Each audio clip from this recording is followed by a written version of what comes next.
Boom. And we are live. That's right, folks. We are live again. It is a Monday night, and I hope everybody has started off their week right. I hope you're feeling good. As always, we are the Wrasslin for Life Network, and we are set to bring you 3+ hours of Monday Night Raw. Lots to talk about. Lots of announcements have come out over the last little bit. I see the chat already talking about a couple things. Lots of news, lots of rumors. What is William Regal up to? So much more to get into. Plus, hopefully, an action-packed night, including your Universal Undisputed, whatever you want to call them at this point, tag team titles are on the line. Like I said, we are the Wrasslin for Life Network, and we're going to roll through all of this with you. Don't go anywhere. Strap in, strap on, strap on, strap in. However you want to do it, but let's go.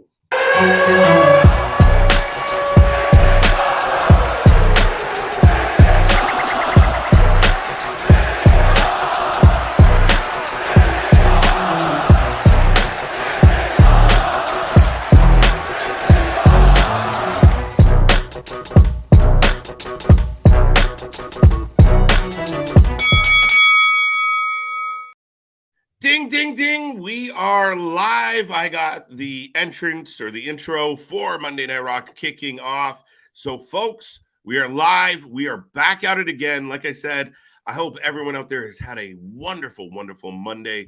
Nothing but love coming from the Wrasslin for Life Network. As always, I am Mr. Every Night, KJ White, the Iron Man of YouTube. Back at it, back on the grind, trying to feel a little bit better. It's been a battle. It's been a battle as of late.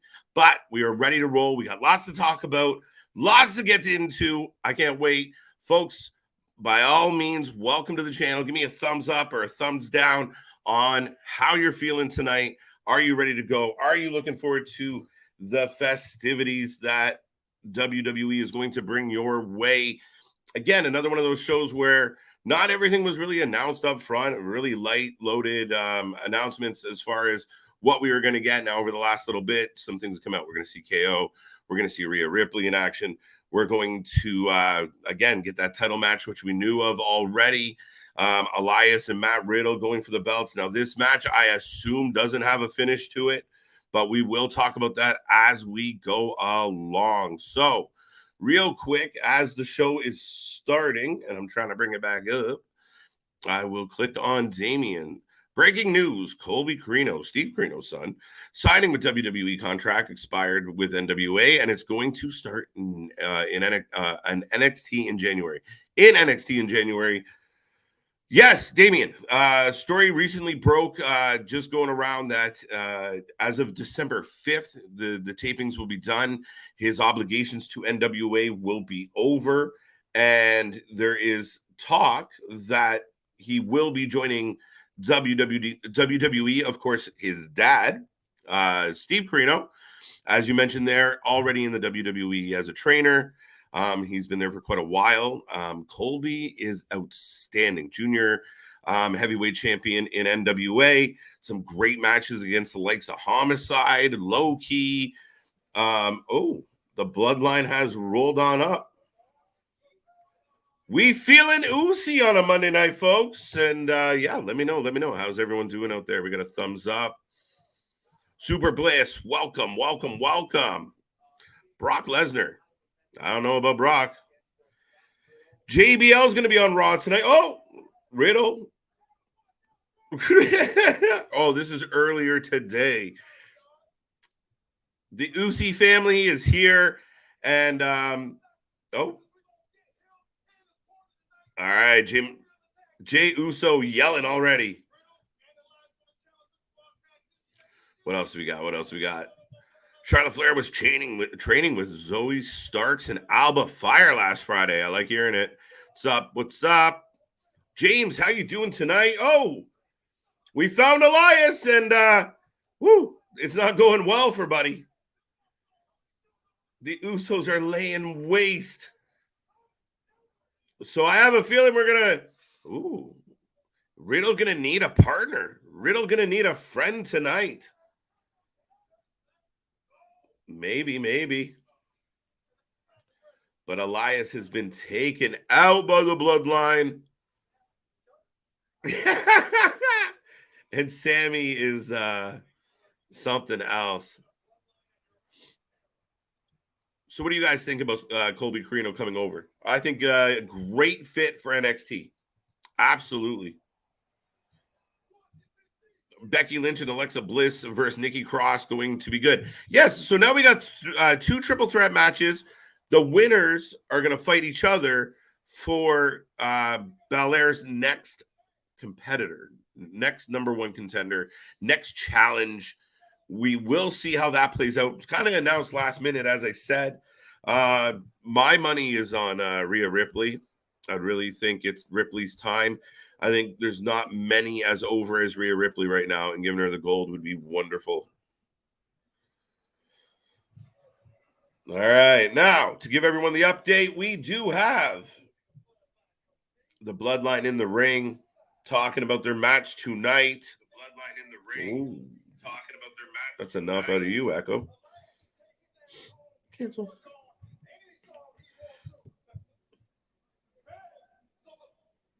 There we go. All right. There we go. I'm looking forward to Rhea. So Ripley, Asuka, Bailey tonight on Raw. Absolutely. Dale, I'm really looking forward to seeing what this means. And I mean, we keep doing it. We recently posted, oh, Cody's training again. So, I mean, sometimes we're just chomping at the bit, but I'm curious to see what happens. I'll talk more about this coming up in a second, Rocco. I hope you're doing well tonight. Bro. So Riddle coming out to have a little conversation with the Bloodline. But I will get back into this. I have a lot to say about Goldust, about Dustin Rhodes.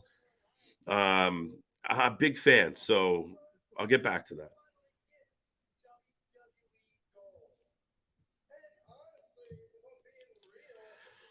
KO. I like it. Good shout. What's good? How you doing? How you doing, Tamarcus? Welcome back to the stream, and I like this. I like that call. Sets up well. Yo, what is... Hold up, my dog, says Sammy. Yes, and Mike, we'll get more into this as well. We've talked about it a little bit here, but I'm eagerly anticipating the return. Not everybody feels the way I do, right, Big Nick? Yeah, no, Eric Young, I'm excited because I feel like Eric Young was a great example of a wrestler that never got the right shine, the right spotlight in WWE. I think Sanity was a great concept. I thought the combined group was outstanding, and they had an opportunity to come up to the main roster, but like so many others, Vince, Bruce, whoever, they just punted it, and unfortunately, he went back to Impact. And I mean, fortunately, because Violent by Design has been one of the more compelling things in all of wrestling for a good solid year. So I like this move from an in-ring and backstage perspective.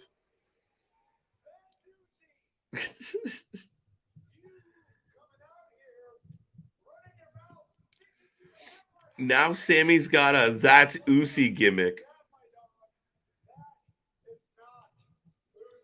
Oh, the boards were blinking. That was interesting. JV's got a question. Well, I'll get to that.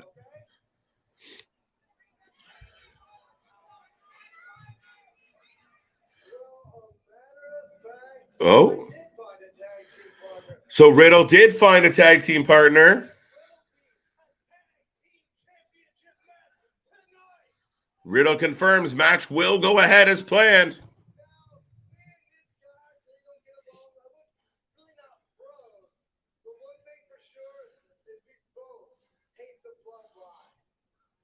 Da-na-na-na-na.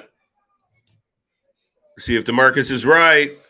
There you go. Good shout, DeMarcus. We have KO coming out to make friends with Mr. Riddle. Da-na-na-na. KO coming out with purpose. Sammy not happy about it. And this show is going to kick off with what can only be described as a barn burner. Matt Riddle KO, the Usos, Solo and Sammy on the ring at ringside for the belts. Woo! Is there any chance the KO? Now, look, when it was Riddle, now I'll take your predictions. You know, we take predictions for all the matches. So I'll take your predictions. Is there any chance that Riddle and KO steal these belts? Any chance?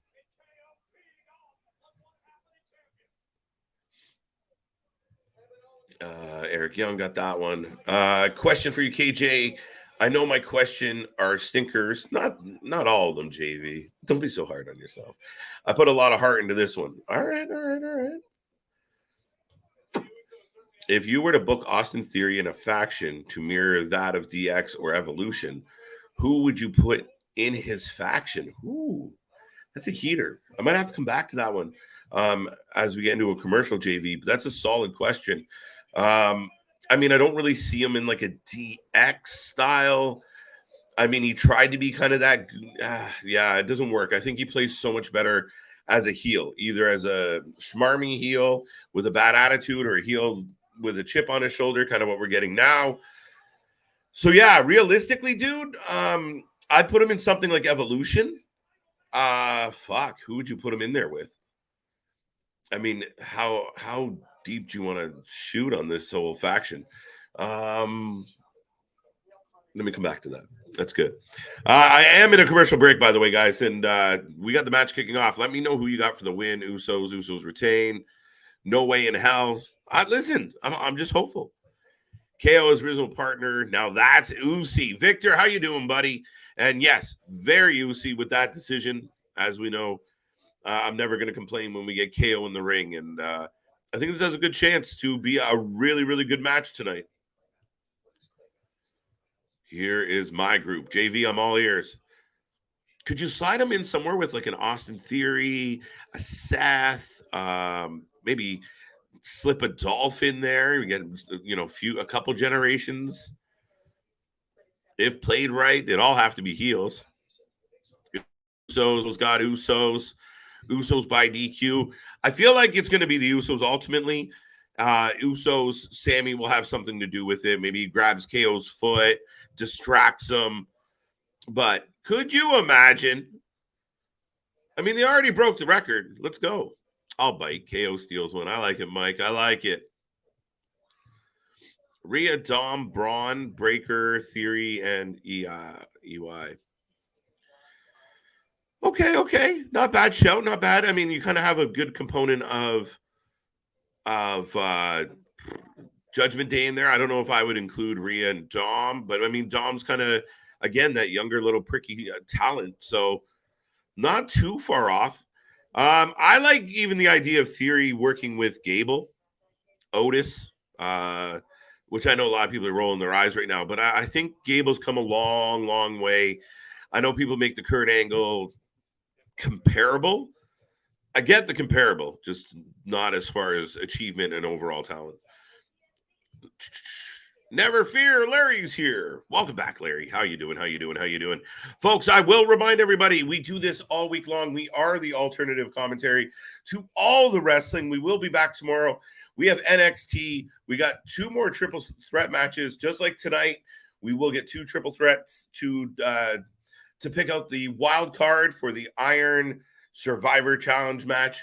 Remember, it is the go-home show for Saturday. And guys, if you like these streams, if you like these shows, if you want to show some support, show some love, Saturday, you know how crazy our Saturday streams are.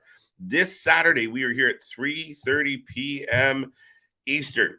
Ring of Honor, Final Battle, NXT Deadline. I finally got the 2 names down pat. I kept screwing them up. There's also an XPW Christmas show. There might be some UFC 282 on. We are just going to blow it up. We're going to get on here on a Saturday afternoon. We're going to get our feel right, and we're going to blow through the night. So tune in. That is going to be a mega stream. So do not miss out on Saturday, but rest of the week, we're lining them up. Wednesday is stacked. Tony, AEW is stacked. AEW Dynamite on Wednesday. Doubleheader Friday. It's going to be a good one as always. SmackDown and Rampage. So kind of the go home show for final battle, as well as Dynamite this week as well. Larry giving some thoughts to Rick Rude. I don't know about, yeah, okay. I mean, Braun doesn't really fit for me. Braun would be the person for me that would go up against that faction. Like if you took Braun out and dropped in a Von Wagner, maybe. I know a lot of people haven't grown on him yet, or he hasn't grown on a lot of people yet. But yeah, not bad show. I would like Otis and Tucker to get back together. I don't know. Honestly, DeMarcus, that's a tough one for me. I didn't exactly like Heavy Machinery. I don't know. I wasn't convinced. Right now, we got the Usos going for a tag, though, and they're in control of Riddle. Oh, a little bit of a wishbone. Stretching out those groins. Sammy loving it. Yeah, I like Rhea, but she is no comparison to China. Now, listen, we saw some things this week. I mean, Vince Russo went out there and said, it's, disgusting, essentially. That's the way I read it. About Triple H is now the one booking Rhea like China. I don't get it. I felt like that was a nonsensical, unnecessary comment. I don't think it rings true. I mean, she does. There is a comparable. She's a bigger, athletic woman, so she stands out because of her strength, because of her look. She's also rocking, the pleather and the spikes, and we saw China rocking the pleather quite a bit. And, same vibe, same attitude, why not? I mean, that's what we do. We look to the past. The fact that somehow China and Triple H are connected and Rhea's kind of in the same mold is fucking stupid. But at the end of the day, I mean, yeah, you could see the comparable. You could, and again, I think overall, Rhea Ripley's a much, much better wrestler than China ever was. Brock returns and confronts Theory. Oh, shit. Why? I don't know. No, I don't see that happening, sir. I don't know. She does. But again, I don't ever see Rick Rude in DX. Did you? Yeah, I mean, Rick. Well, they made it work, right? Because he was tied to Michaels in that way, so it was just kind of a natural progression. And Rick Rude was always kind of, he was kind of the degenerate of the '80s as far as some of the lewd, crude, and unsavory things that gentleman did. So, I mean, he's got to be the first wrestler to paint another man's woman on his crotch. Think about it. So, not that much of a stretch for me, JV. However, the comparable between Braun and Rick doesn't really work for me. You kind of need like more of a veteran guy. You know how Sanga's been like walking around trying to be like a mentor, like a teacher, guru kind of vibe. You need someone like that. Axiom versus Von Wagner versus Andre Chase. Yeah, I don't exactly love this booking, Damian. By the way, reminder, Riddle is down. Jay's still in control. Axiom is interesting. Obviously, we make the jokes that, obviously his gimmick was taken from someone else. That's unfortunate. Von Wagner, I see a future in. Is he there yet? No, not quite. But I definitely see a future in Von Wagner. And then Andre Chase has got himself over his shit. He's one of the more over people and over factions in all of NXT. It's shocking. The Chase U thing is getting some traction. So, I mean, if I'm going to pick right now tonight, I'll just let them know that I'm kind of leaning towards Andre Chase as we head back into commercial, folks. I hope not. Theory, Ciampa, Baron Corbin, Rude. See, Victor, that's a nice blend of age and experience and bringing different aspects to the table. I don't mind the matchup of or the pairing of Ciampa and Corbin. Rude's such a good heel. Like, I'm really curious to see what Rude does upon return. Assuming he's returning, I'm really looking forward to that. Real quick, I want to scroll back up because I said I would. Where is it? This one, Rocco. Listen, this one's kind of near. Like, I'm a big fan of Dustin Rhodes, and he's had such a phenomenal career. This is a guy, to me, that's a Hall of Famer. And what I would really love to happen is he retire, stay home for a little while, mind his own business. But it's very tempting to not join your brother and help out, be involved. I mean, for me, if I was in Tony Khan's shoes, Dustin's the type of guy that's like, okay, if you're done wrestling, I need you in the office. I need to talk. How do guys sell themselves? How can we get wrestlers telling better stories? How can they, buy into the kayfabe? And Dustin is an expert on all of it. And we've talked a lot about it since he went to AEW, where he's almost been in the best shape of his life. And he's given us extremely amazing matches. It would be really cool that if he just sat home, retired for a little bit, and then when he was legally allowed to, contractually, how all that plays out, if he could have one more match, and if it could be a rematch with his brother under some bright lights in WWE, I think that'd be pretty cool, pretty stellar. Some people say you might not be able to recreate it, but I'm okay with that. What else we got, folks? But yeah, Hall of Famer for sure. Everything he did from being Gold Dust, and just being Dustin before that, right? Being the natural and having to be Dusty Rhodes' son couldn't have been easy. As there was a lot of comparables, and as good of a wrestler as Dustin was, he didn't always, he didn't get himself that, that over as Dustin. I mean, he hit his mark as Gold Dust, and it was such a controversial character. And he said he didn't want to do it, but he did it, and he bought into it, and it's going to be one of the more memorable wrestling characters ever. And he could wrestle in addition to being a good story gimmick character. NXT Deadline Saturday. Yes, we will be here live for NXT Deadline.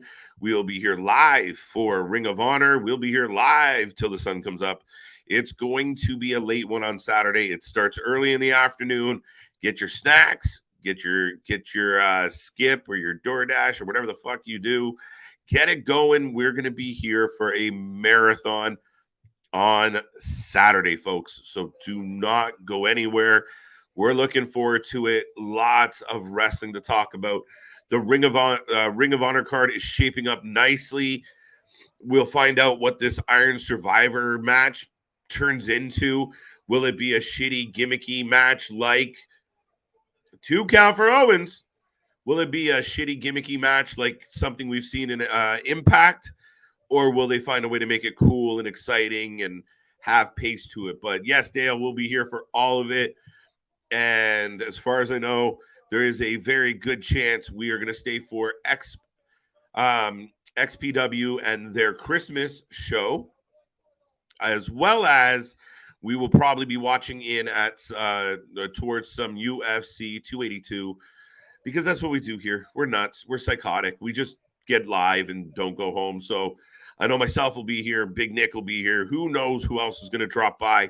But folks, do not miss out, and let everybody like I always say, if you're in a group chat or if you know any wrestling fans, share the link, let them know we're here, and watch this baby grow. It's like a chia pet. We keep just sprouting up.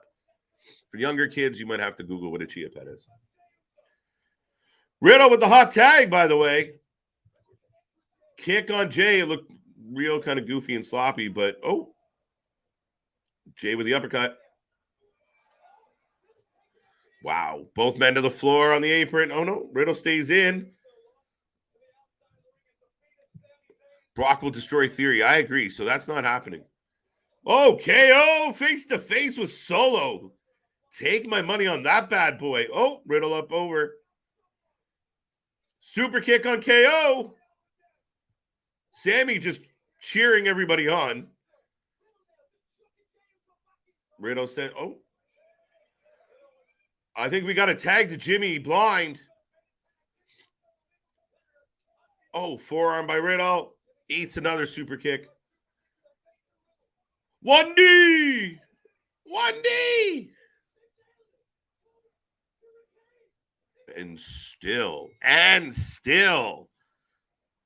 your undisputed tag team champions, Jimmy and Jay, continue their historic championship run, folks. It's amazing. Good match. But listen, KO Solo, let's go. Could you see Matt Riddle and John Morrison as a tag team? It could work. Why not? Could work. I mean, they both kind of, I know, Johnny with his parkour, but he brings a lot of martial arts into his style. Riddle, obviously, same thing. Yeah, I'm all for it, and I think they could comedically be really good. Right? The Trippin' Bros. Yeah, I think that could work, to Marcus. I don't hate it. I was mad they let Johnny go. I'm a big fan of Johnny. And by the way, speaking of Johnny, everyone see we got a new Valkyrie kicking around and it ain't Taya. Oh, we got KO sprinting. Run, big man. Oh, shit. Solo drills Riddle and is just laying waste. KO chased down the other three members of the bloodline with a chair. And now Solo all over. Oh, he's got the thumb in honor of Umaga. Nice. Love it, love it, love it. The Samoan Spike. And they're referring to him as the Enforcer. I like it. 1-0. I think everyone's 1-0 on that one. Nice. Solo has a level of intensity. It's outstanding from such a young guy. And I love seeing him pay homage to Umaga. Right? Lands the spike. Yo, I was thinking that a second ago, JV, but I don't know. I don't know. Uh-oh. Trying to Pillmanize our buddy. Solo has lost it. Yeah, he did the thing, right? Yeah, no, I like it. I like it. Oh! Yo, Riddle be eating out of a straw for a while. Solo sets the chair up and pancakes him. Yeah, that's a big, yeah. Not today. So I wonder what this means for Riddle. We're going to see Riddle go away for a little bit. Solo's a beast. He's intense. Again, it runs in the family. And I mean, like, he is the 2022 version of the Enforcer, of the Samoan Bulldozer, of Umaga. I mean, family ties, obviously. But, for him to throw the spike and then throw the big hip, man, that's vintage. And then just puts his hood on and rolls on out. Riddle out till Rumble.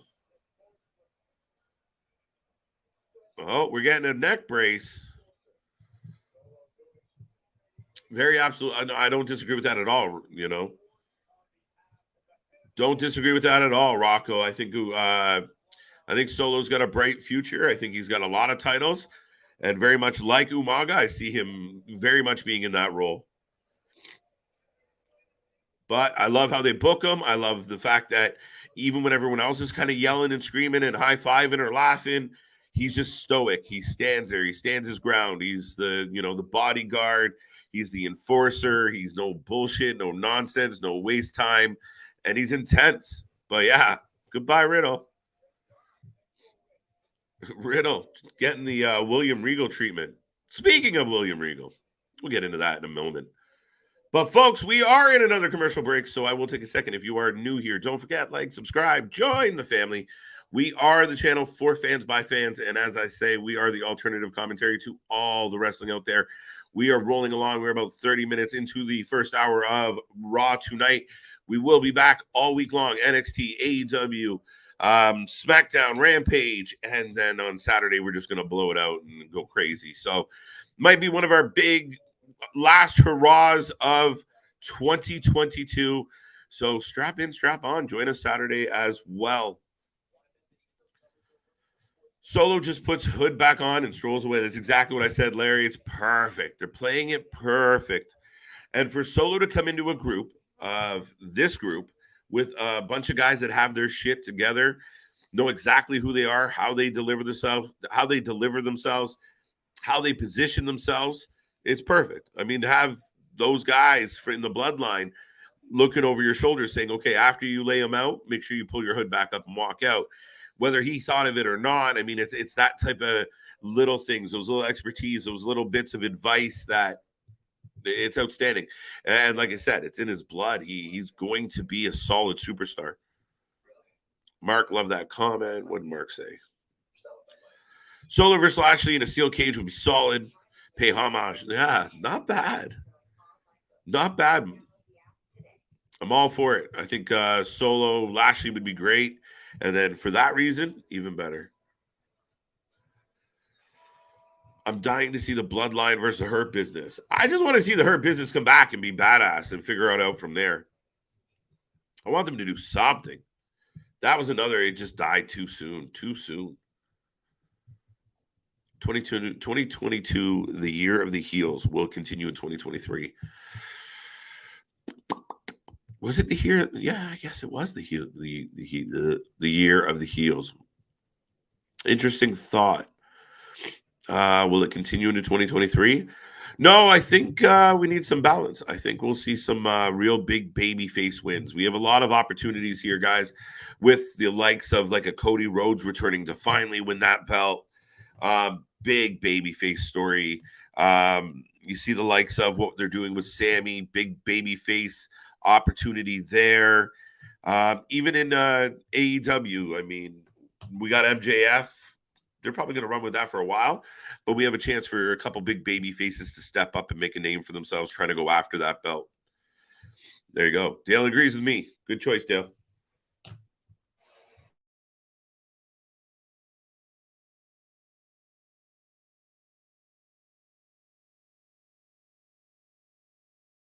Now let me put this out to everybody.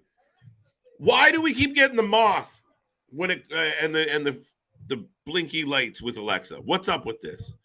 What is the angle here? Is it revenge coming? Should she be watching her back? What does it all mean? What is your guess, folks? Year of the anti-hero, not necessarily heels. No, I think it's. I guess Moxley's a bit of the anti-hero, had it for a while, but I mean, it was a very heelish year overall. You look at even now, we got Judgment Day on the screen, one of the more popular acts. The Bloodline were technically heels and got over. So, yeah, I mean, I see what you're saying, Mark. It's close.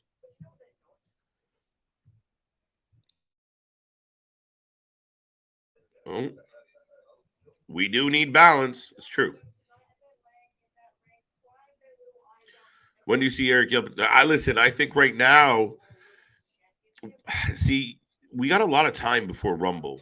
So I imagine there's going to be a couple Mondays or a couple Fridays that have to deliver something noteworthy. For me, not everybody can come back at the Rumble. Like, what are they going to have? 10 people announced for the Rumble and 20 surprises? Ugh. I mean, it's possible. I'm all for it. Like I said, this could be the fucking Royal Rumble brought to you by Jiffy Pop. Like, it literally could just every second person in the ring could be all like, oh fuck, oh shit, oh hey. All night long it could be like that. However, realistically, I don't think they're gonna go that overboard. So yeah, I mean, Eric Young might be back sooner than later. And again, he's always a guy that could really be a part of an angle at a Rumble for a match, opposed to, I mean, what if Eric Young came out and did have sanity with him or not, but he went after someone like Karrion Kross? Let's go. Then they know each other. They familiar. Possible faction if no one turns Cody, KO, Elias, Braun. I mean, they'd be friends, but I don't see. Yeah, I don't see it coming together. I don't know. I mean, Braun's a bit of a solo worker at this point of his career, I think. Like a moth to a flame. Dun dun dun. Now I'm getting a replay of KO chasing the boys out. And then we're getting a replay of a little bit of Samoan Spike and Riddle just getting taken out by the enforcer, by the street champ. Solo Sikoa has done like dinner. Who else? I don't know. Maybe Alexa Bliss joins Bray Wyatt. See, that's part of the curious part of this is it him like, is he tempting her or threatening her? That's the question, what this comes down to for me. We keep getting hints. And I mean, some people, including myself, like we need a little more than hints. We need a little bit of substance now. We need a little bit of a push. Show me something. Reveal a card. Where are we going with this? I'm getting impatient. But that's the question with Alexa Bliss. Oh, yeah. JBL's Poker Invitational. We got the Ninja, the Bullet Club. Looks like Gallows representing the Bullet Club. Otis with a lot of food. Gable, Corbin. Why do I have a feeling that Tozawa is going to win this fucking tournament? Shelton Benjamin. Hey, Dana Brooke. She does exist. So JBL's Poker Invitational. Here we go. Tro to take on who? I don't know. So true, KJ. You keep Dustin busy and you keep him writing. Yeah, absolutely. I mean, the guy's a legend, but a great mind. Like, I mean, again, for him to be able to do what he did with a guy like Roddy Piper had to believe in that if you were going to talk him into doing some of the things that he did back in the day with, even the stuff he did with Razor. Outstanding shit. And he still has one of my favorite moments ever when they floated him out to the ring of 7 in WCW. He took off the gear and went, fuck this, I'm out. Bye. Back when WCW was the Wild West. I'm not doing this. But I would really like to see maybe one more Cody Dustin match. No, Curtis. What did Curtis say? 2022 has been the year of factions, Usos Judgment Day. There has been a resurgence of factions. I would say that. Now, Lauren doesn't agree, but I would say there was a big influx of factions this year.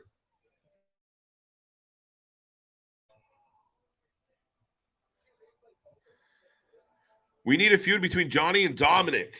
Whew. Interesting. Johnny and Dominic. Could work. Super baby face.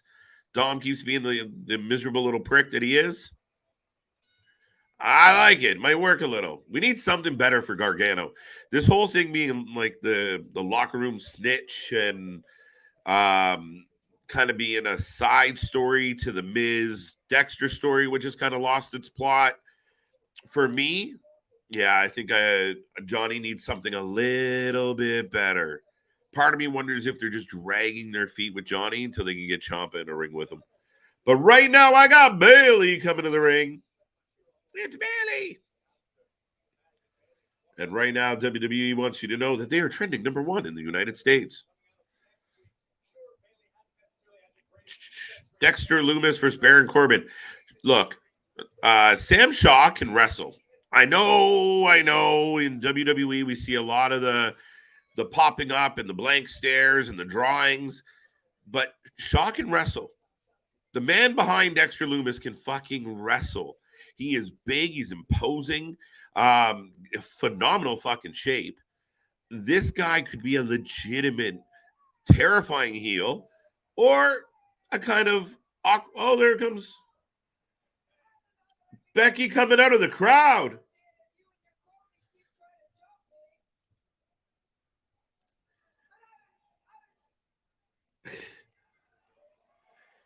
Becky coming out of the crowd, getting a bit of a cheer. Said she was tired of being jumped by Alt Control Delete.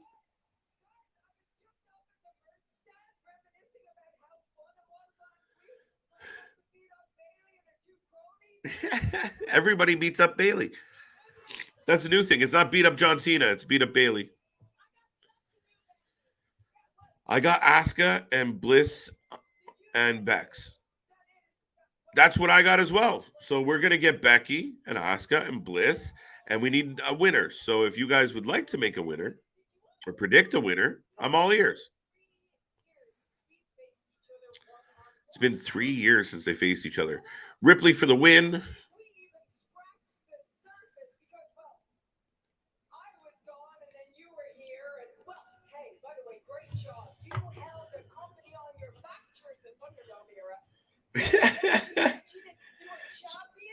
Becky giving her compliments for the Thunderdome era.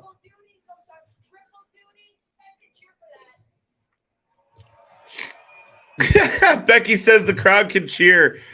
Sorry, Bailey. And they just kind of give her a gratuitous cheer.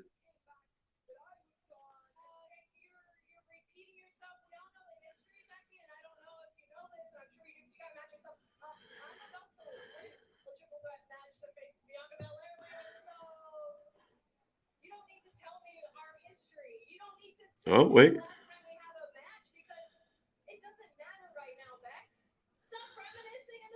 All right, we're killing time. Ripley, who do you got? Who do you got? Who do you got? Becky, the man for the win. I like Becky for the win. That's tempting.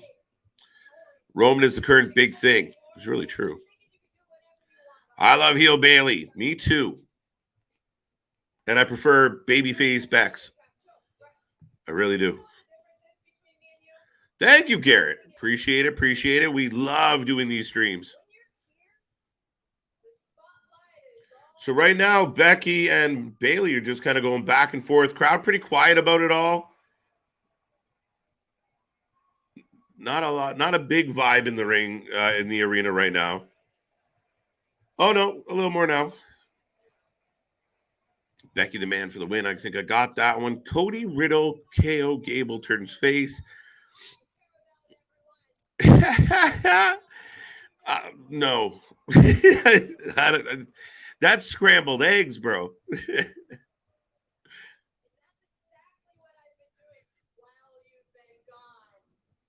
A fatal four-way? Interesting. It's possible. Not a huge fatal four-way.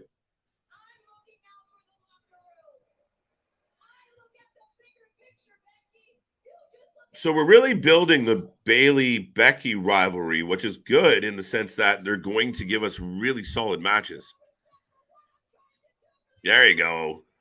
Bailey giving the fans shit. Get a little more noise out of the crew. Scrambled eggs. It's the only one. There you go, buddy.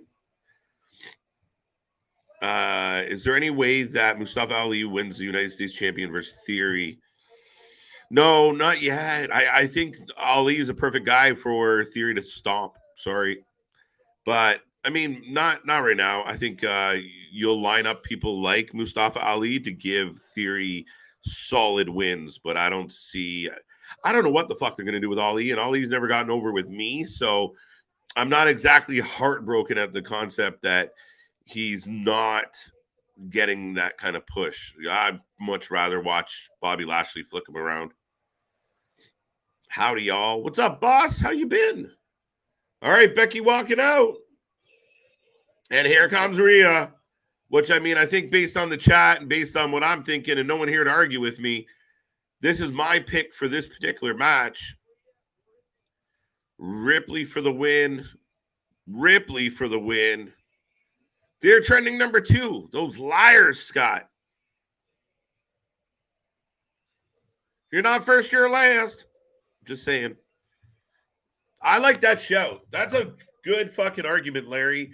And it's odd because I said that for so long about Dominic Mysterio, send him back down to NXT. And then they kind of found this groove with Rhea, which to me was fluke. That was lightning in a bottle, so I'll give him credit on it. But Ali, I think, would do really good in NXT. Right? Put him in matches with Axiom and Nathan Frazier and all the people I said that Dominic Mysterio should fight. We got a bit of a face-to-face between Rhea and Becky. I like this. The WWE women's division is quickly getting even more stacked, folks. We just saw the return of Tegan Nox. Charlotte's still in the lurch somewhere. We're waiting for her to pop up. We got heat between Rhea and Bianca, Becky and Bianca. Becky, well, no, they kind of get along, aren't they? There's an untold story there. Becky, Rhea staring each other down. Bailey doesn't like Becky.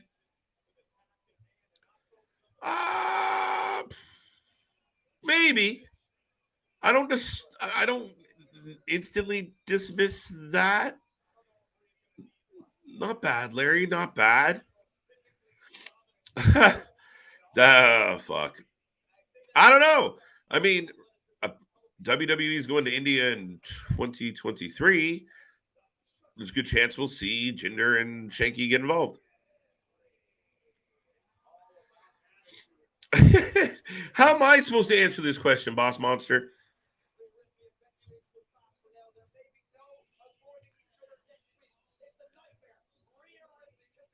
Up next, Rhea Ripley, Bailey, and Asuka. They'll go on to find out who the number one contender could be. So, folks, get your predictions in. If you haven't made a prediction yet, by the way, thank you for spending your Monday night here with us. We have a commercial break. So I will remind everyone again, we are here all week long. Do not miss a beat. We'll give you the alternative commentary to all the shows. And Saturday will be no different. We're going to jump on Saturday. We're going to give you Ring of Honor. We're going to give you NXT Deadline. See, I almost fucked it up again. But NXT Deadline, Ring of Honor Final Battle, and we're just probably going to hang around. There's UFC 282 on. There's XPW Merry Christmas. So, folks, if it's wrestling, if it's entertaining, we'll probably be here talking about it. We are the wrestling friends you cannot get in your real life.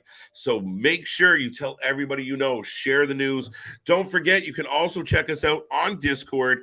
And build a little community. Come over, chat, and connect with the group. And the boys are there more than I am. But go say hi on Discord.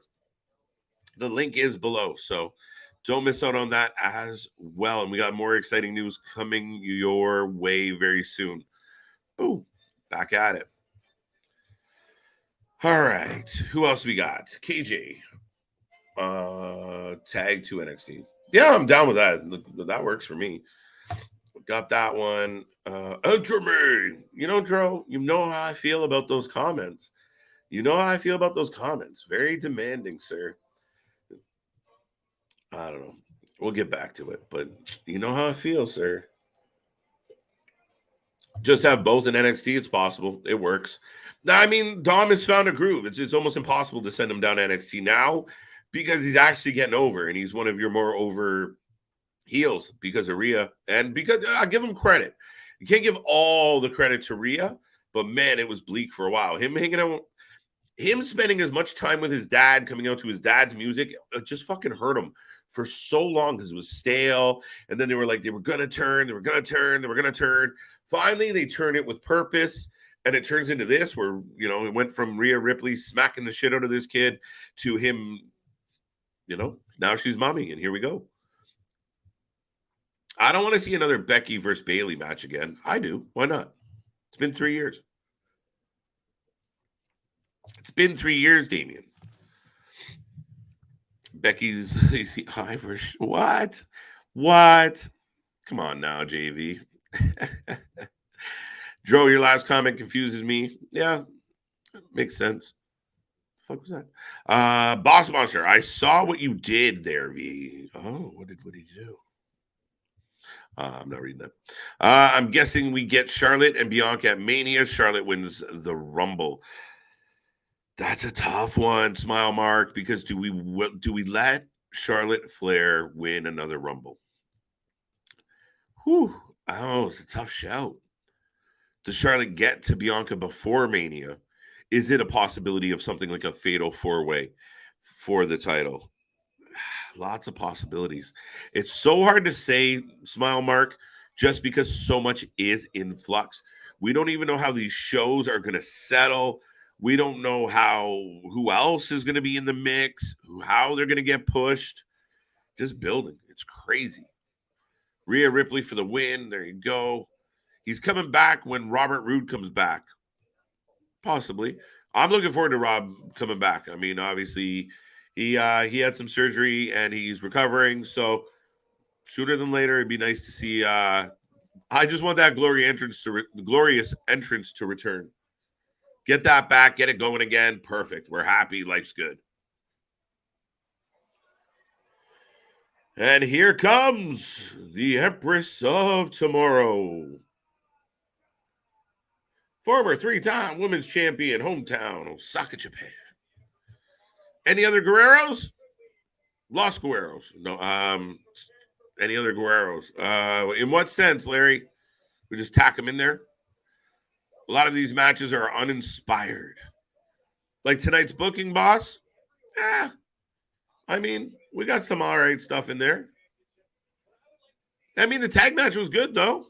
Can't really hate on that. There you go. Lauren's on my side. Bayley has taken a lot of losses since SummerSlam. I don't understand the booking of Bayley since SummerSlam, to be honest, Smile Mark, and I think I've been pretty vocal about that.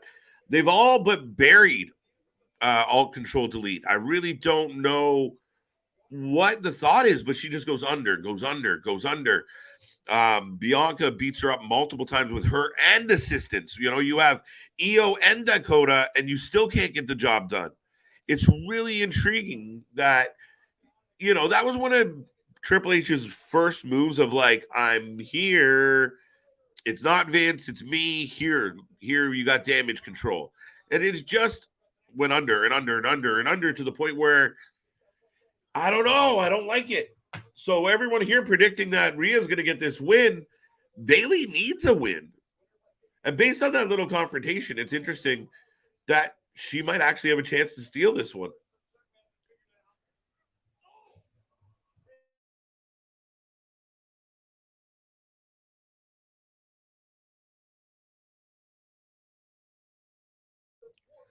Dun, dun, dun. Yeah, I don't get the booking of Bayley completely. Rhea Ripley versus Becky Lynch at WrestleMania would be a banger. Yeah, I'm all for that. I think at this point, I think we've gotten a position with Rhea Ripley where she's just so dominant. She's got such a different look. And she's shown time and time again she's great in the ring. She's had great rivalries. She had great matches with, you know, the who's who of wrestling. So it would be really nice to see her have a run, especially in this character. The mama got a championship belt. I'm behind Bayley all the way, if you know what I mean. I think you do. Jeez. It's a good way to go about it. Ramash, I'm from Nepal, and I want to see a match between Rock and Roman. Well, thank you for being here all the way from Nepal. And I think a lot of people are highly anticipating the possibility of The Rock versus Roman at WrestleMania. Now, you know, as a lot of people have reported, I mean, it's not an easy cut and dry. Rock's going to be here. You know, a lot of things to work out. You know, The Rock's got movies, and it's not even about well, his schedule's free. I mean, there's a lot of things to be considered. But if there was ever a time to do it, why not do it now? So I know there's a little bit of coyness going on with this whole situation. But if it's not The Rock, you do have options. You do have the likes of Cody and waiting in the wings for a possible match. But that would be the marquee match that you're looking for at WrestleMania 39 in Hollywood. Hollywood's biggest star, the most successful pro wrestler in the history of pro wrestling. And it just writes itself between the bloodline, the head of the table, the passing of the torch. Let's go. Who, well, this is for Larry, but Reigns at Mania, if someone wins the Royal Rumble. Yeah, I'm still confused about this because I still think Cody Rhodes is going to win the Rumble. So I don't know how that all works out yet. But right now, Bayley and Asuka teaming up on Rips. They just shock her into the post. I'd much rather see Asuka go up against Io. I really want that one-on-one match. I wouldn't mind never seeing Charlotte on my screen again. James, bad choice, bad choice.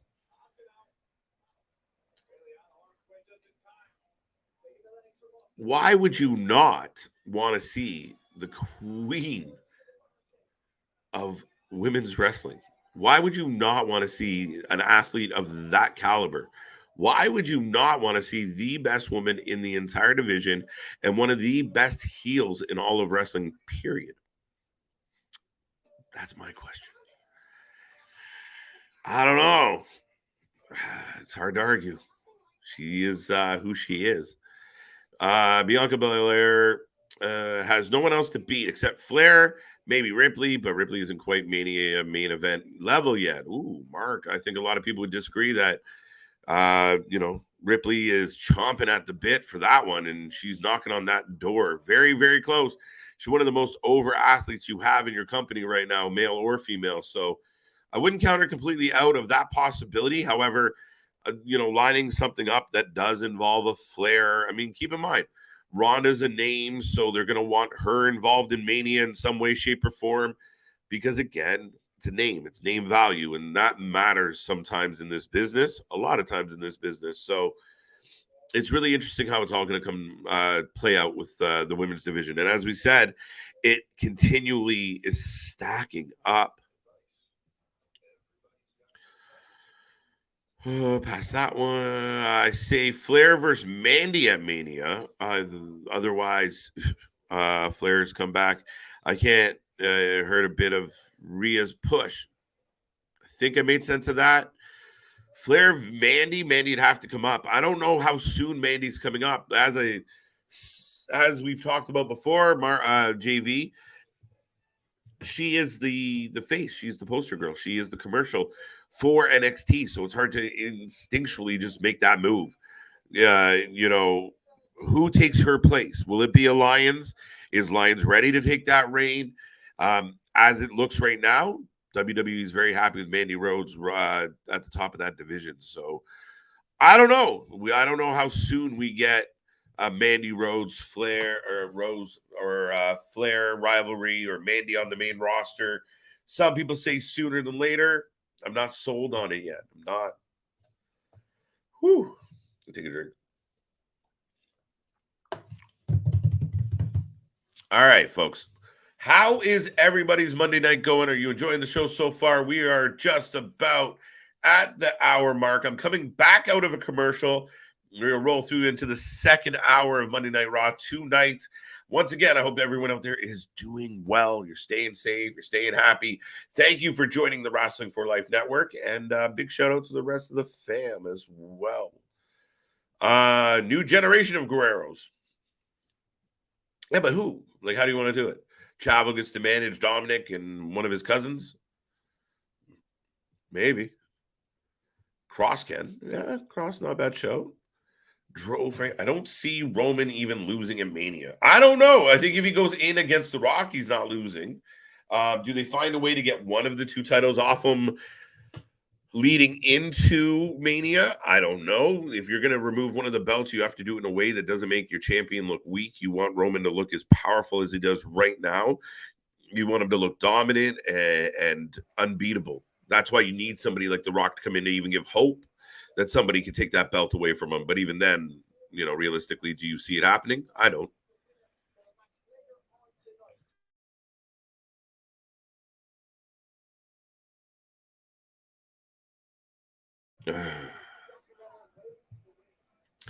Cross is a Triple H guy, right? Yes, very much so. Think back to Cross's run right before he was called up to the main roster and such. This is a guy that beat Tommaso Ciampa, the heart and soul, or one of the heart and souls of NXT, in seconds. Dominated him. This is a guy that dummied Samoa Joe. This is a guy that just went on a tear. Badass entrance. Scarlett looks like $1 million. And then he's dominant. He's big. He's imposing. He's threatening. Yeah, he's definitely a Triple H guy. And that's why I expect big things for Cross in 2023.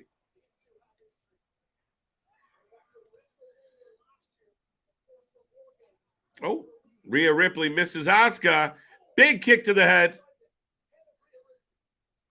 Dodging Bailey. Now we got both ladies in the corner. Ooh, that was a bit of a sloppy slam. Oh, and then we got a. Did she really punch her in the face? All right, so we got like 3 botches in a row, and I don't know if you guys are following along at home, but that looked like shit. Big clothesline on Bailey. What's up, Jake? How you doing? How you doing? Oh, code breaker. Code breaker on Rhea. 2 count, 2 count. Yeah. Asuka was supposed to jump off of Bailey. She kind of missed and just chucked her hand out. And it looked like she honestly connected on the chin of Rhea there for a second. So kind of funny, kind of funny. Charlotte Flair better heel than a baby face. 100%, 100%. Anytime for me that Charlotte's been a baby face, I've wanted her to completely get off my TV. I don't like it. It comes off fake. It comes off forced. It comes off like an infomercial. But when she's a heel, she is money in the bank. Period.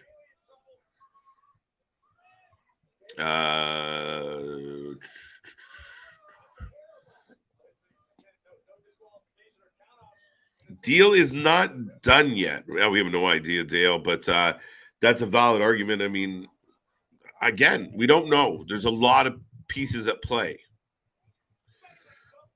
I'm glad you agree, Lauren.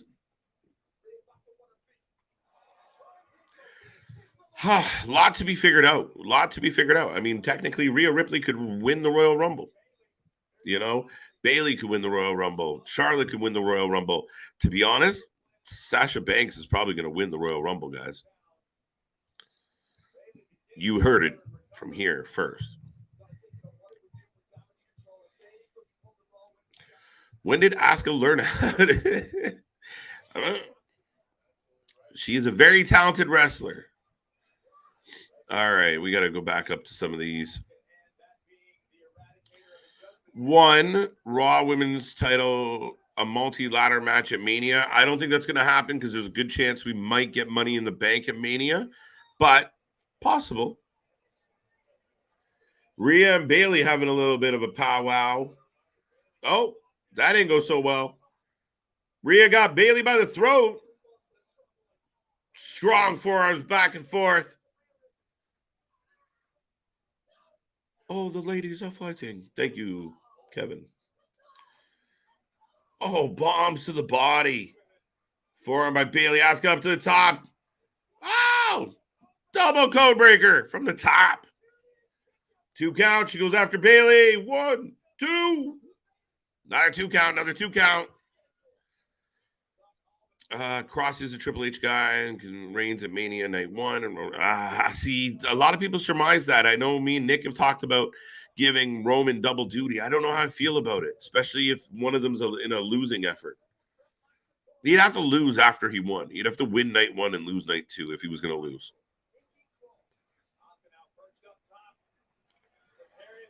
There we go. Another drop kick off the top. Asuka with a 2 on Bailey. Hooks her in the Asuka lock.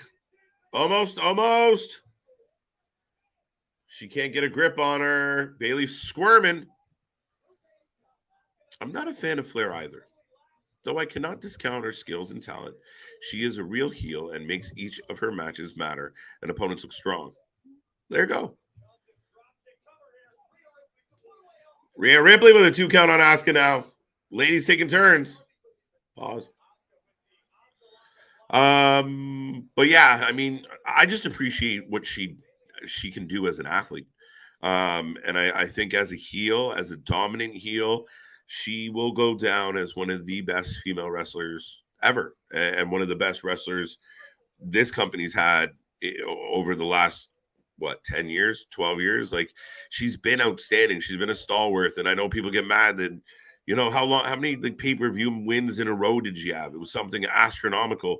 So she's just a talented wrestler. Again, some of the frustrations are booking, but we'll see how it goes when she gets back.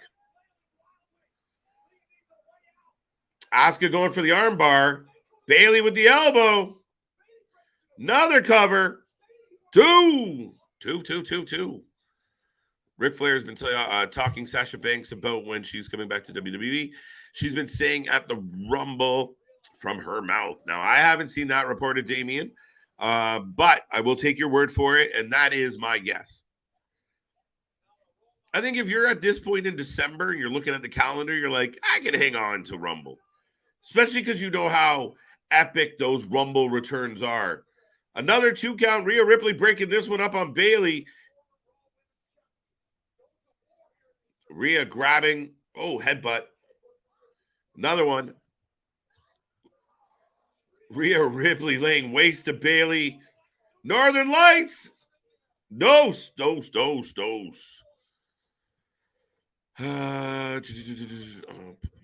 Could defeat Reigns. I think I got that one. Either I missed Cross when I started watching NXT, or it was after Cross Wrath. Before. Oh, we got 2. Hell of a match. When did Asuka learn how to? I have no idea, but she's doing it well. Welcome back, Brooklyn Joker. Good to see you. I was surprised when KJ just listed the names Cross beat in NXT. Not just beat, dominated, Larry. Dominated. Remember, he got hurt and it really fucked things up. Oh, Asuka with the reversal. 2. Swinging back fist. Swinging back foot. Swinging back miss. Ref gets out of the way. Twice. Super kick. Wow. The action is live. Bayley says, get out of here with that shit.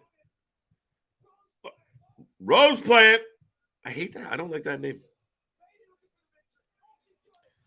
Boom. Bayley with a W. I said Bayley needed a W. So Bayley taking, and it kind of felt like they were setting that up, obviously, with the little segment between her and Becky. Now Rhea rolls back in and she's pissed off at Asuka for taking the pin, throwing some elbows, and Bayley just laughing as she leaves.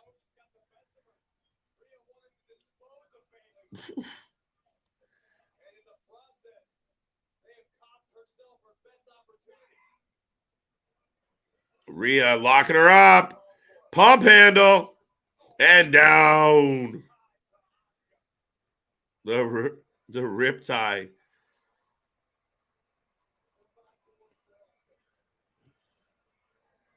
Nobody coming to help Asuka, though.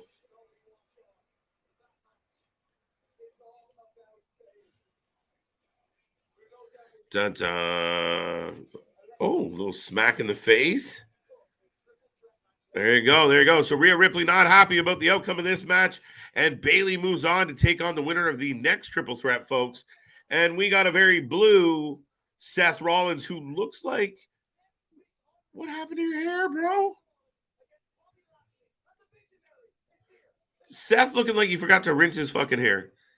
What is up with that? I am back into commercial. I'm getting a preview for... we're getting a preview for Deadline. Do keep in mind, folks, we will be here on Saturday. Deadline is our second pay-per-view that we are going to be covering on Saturday. We will start off at 3:30 p.m. Eastern Time. That's right. Afternoon start. We're going to be rolling into the wee hours of the morning. It will be a marathon stream. But we are getting Deadline. We're getting Braun Breaker, Apollo Crews. Not bad. Ding, ding. We're getting 2 Iron Survivor matches, which are either going to be really great or really fucking shit. And there will be no in between on those bad boys. And we got a lot more to go. Ring of Honor, of course. We're getting Jericho, Claudio, Joe's in action. We got so much going on, folks. And then we're probably going to stick around for a little bit of UFC and a little bit of XPW because, again, we're crazy and we cover wrestling and everything else kind of related to it at this point as much as we possibly can. So we will be here for a marathon stream on Saturday. Do not miss out. Like, subscribe, click that little bell because you never know when we're going to pop up. Don't forget, last Thursday we did a really good interview with Mike Hollow, a man who trained Kofi and Ciampa and Oni Lorcan, and the list goes on. I always like to throw Perry Saturn out there just as a fan of Perry Saturn. But go check out that interview. And upcoming, we do have a couple interviews that we're extremely excited about. So don't miss out. We got a couple names coming our way. So we're looking forward to the next one in particular. It's going to be outstanding. I'll let you know more as we get closer to the date, just in case you know how things go. Things go along. But yeah, tune in. Somebody that you've seen in AEW, seen on AEW Dark and Elevation, will be stopping by to have a little chit chat with the crew if all goes to plan. All right, back to the chat as we are in this commercial. I could see Rhea Ripley and Bayley as a dominant tag team. Yeah, I mean, you could. The problem is they are both very alpha, right? Like who takes charge? Is it automatically Rhea? Bayley's a veteran. But yeah, as a tag team, talent wise, overall skill, what they bring to the table, absolutely. Two very solid heels. They could be. They could make that work. I agree with KJ. Sasha Banks is winning the 2023 Royal Rumble. This is an early show. We'll see what happens. Y'all have a good night. I'm not feeling well. Have a good old wrestling night. Enjoy. Alexander, go get some rest. Feel better, sir. Trust me, I can relate. Still battling through, but couldn't miss out on a stream with the folks. So here we are. How you been, Larry? Hey, dog. Hey, dog. Hey, dog. You know, he wants to defeat Roman Reigns, and the fans will say, finally. Who, Dro? Who? Context. I'm forgetful. KJ, the winner of the Female Royal Rumble in 2023, Stephanie McMahon set her up for Steph first. Yeah, get out of here, JV. What you smoking? What you smoking, sir? LS, not good name. It is okay if I call you that, Larry. That's none of my business. Y'all talk amongst yourselves. Fun fact: Roman Reigns never lost at WrestleMania to Seth Rollins, so I think it will be Seth Rollins versus Roman Reigns at WrestleMania for the championship. Listen, we talked a lot about Seth Rollins getting his just due. He's done really well at putting people over. He's done well at having outstanding matches. He does have a history with Roman. That door could get knocked on. Absolutely.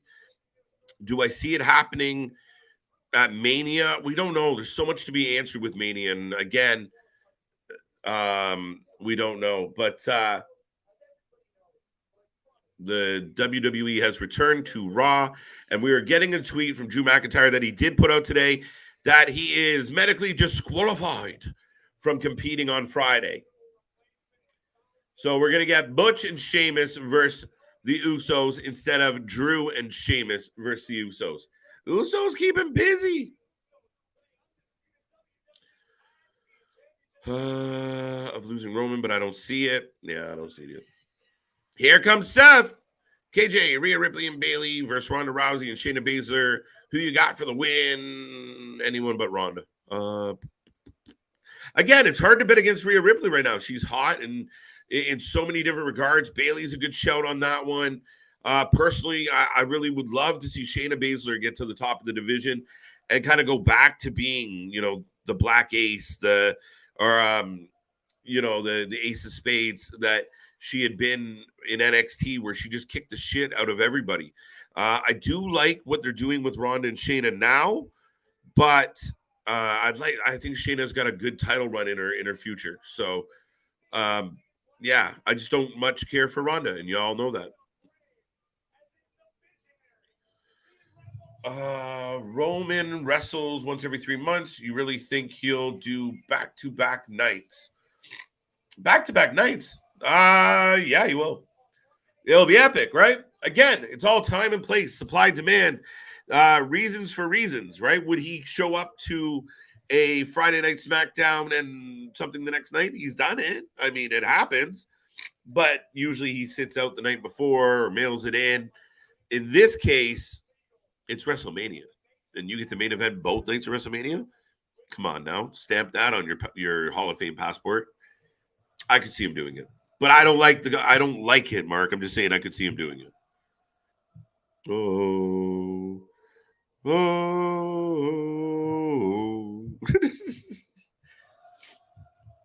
Eat your heart out, Jericho. I don't even need lyrics. I really don't know what the hair matted to the top of the head idea is, but looks like a wet dog.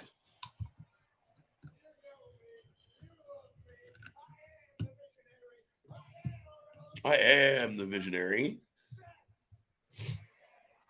So Seth is absolutely digging in completely to babyface fucking promos now. He's got channel-alongs with the fans. He's got Q&A. Great match. I agree. It was a hell of a match. KJ. Oh, it happens, Larry. Let's draw for you. Would be a big swerve if Solo Sikoa was the person to take out Roman.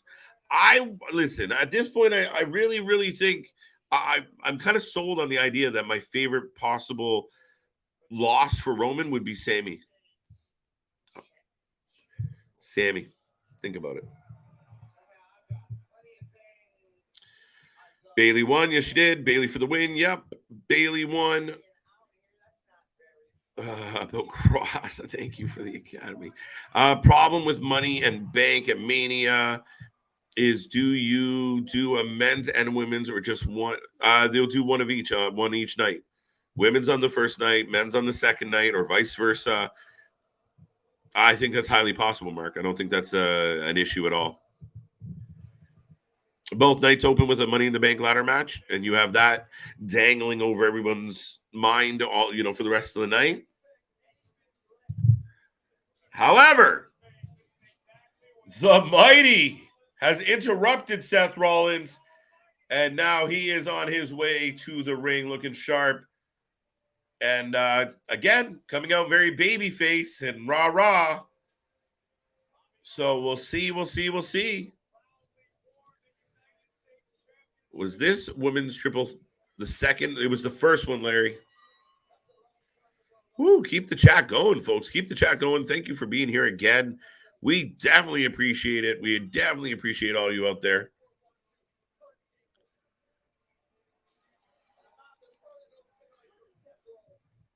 Asuka needs to go back to her dominance. Listen, that you're not wrong.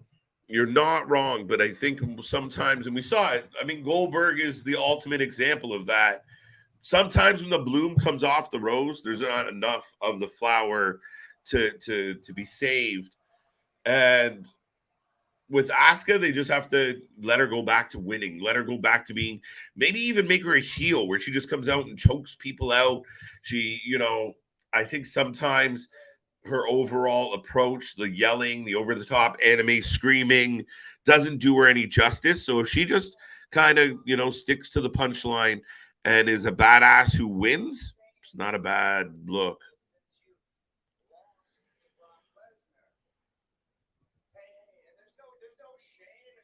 What's up, Hassan? Happy holidays. Happy holidays. Okay, you're 1-1. Interesting. There you go. Feel better. Feel better. Oh. Why have they Asuka and AJ Styles looking weak all of a sudden? I don't think AJ Styles, I think they're going the other way with AJ right now. Did he not have a couple good matches as of late? Asuka, she's just lost in the shuffle a little bit. And again, she's not what she was. She's not painted with that brush anymore. So, Larry, there you go. There you go, buddy. Big day. We're going to have to celebrate. Get some cake.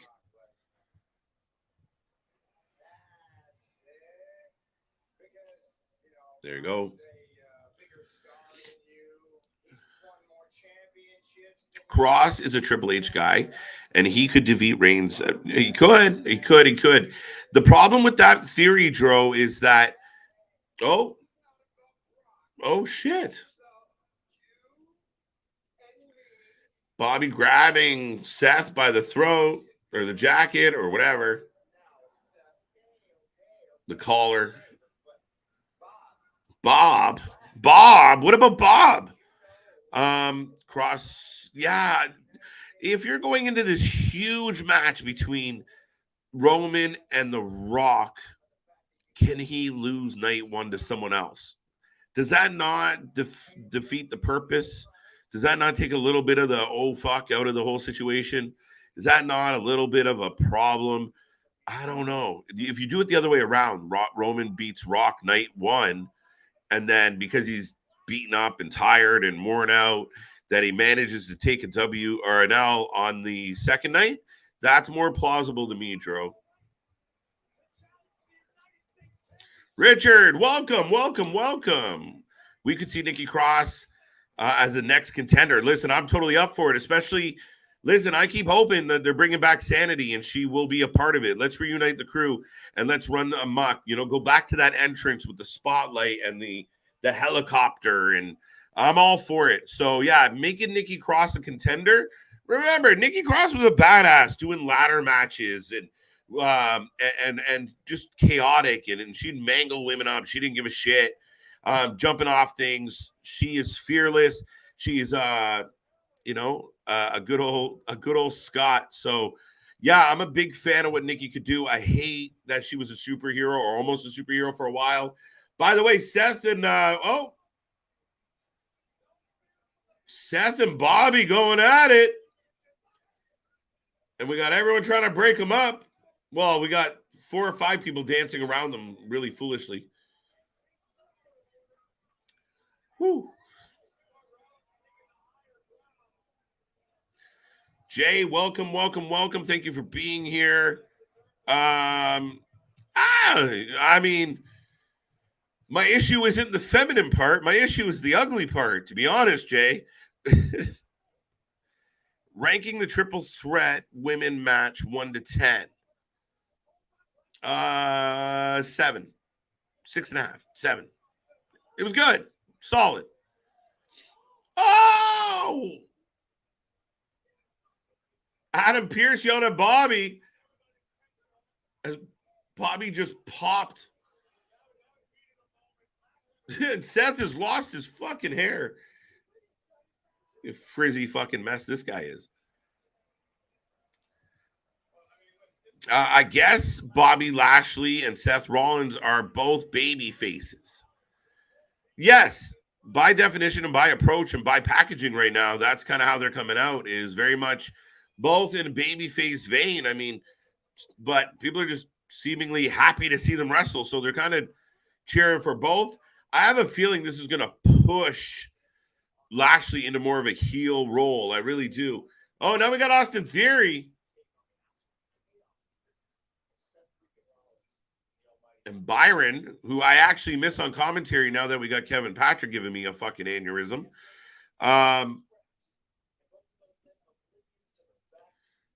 Theory with the belt and shoulder looking good, ready to go.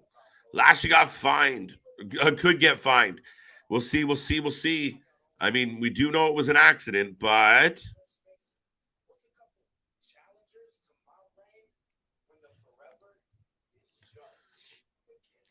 the forever is just, oh, and there you go. People brought up this man earlier about Ali giving Theory a hard time. But he did. You can't give him shit on that. Actually, I'll ask the fans out there. Instead of a rating, just give me a thumbs up, thumbs down. Triple threat match. Bayley comes out the winner. Did you enjoy it? Did you not enjoy it? How'd you feel? How'd you feel? How'd you feel? Let me know. Man, Seth was dressing way too. Last week when he came out in his Nikki Bella surprise. Listen, man, it's his character. I mean, again, my issue isn't the feminine side of his wardrobe. My issue is sometimes he looks outright fucking ridiculous, but that tends to be the point he's going for. I don't think he looks in the mirror and thinks, I don't look ridiculous tonight. So we automatically think that's going to be, it's just the way it is. Just started watching. What did the triple threat winner get? They move on to next week. They're going to fight the winner of another triple threat to find out who fights Belair. So there. Wait a minute. I'm getting a Ric Flair package?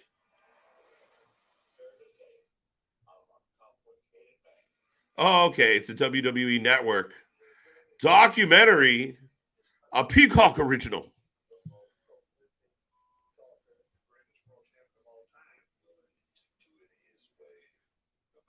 The man, the legend, Ric Flair.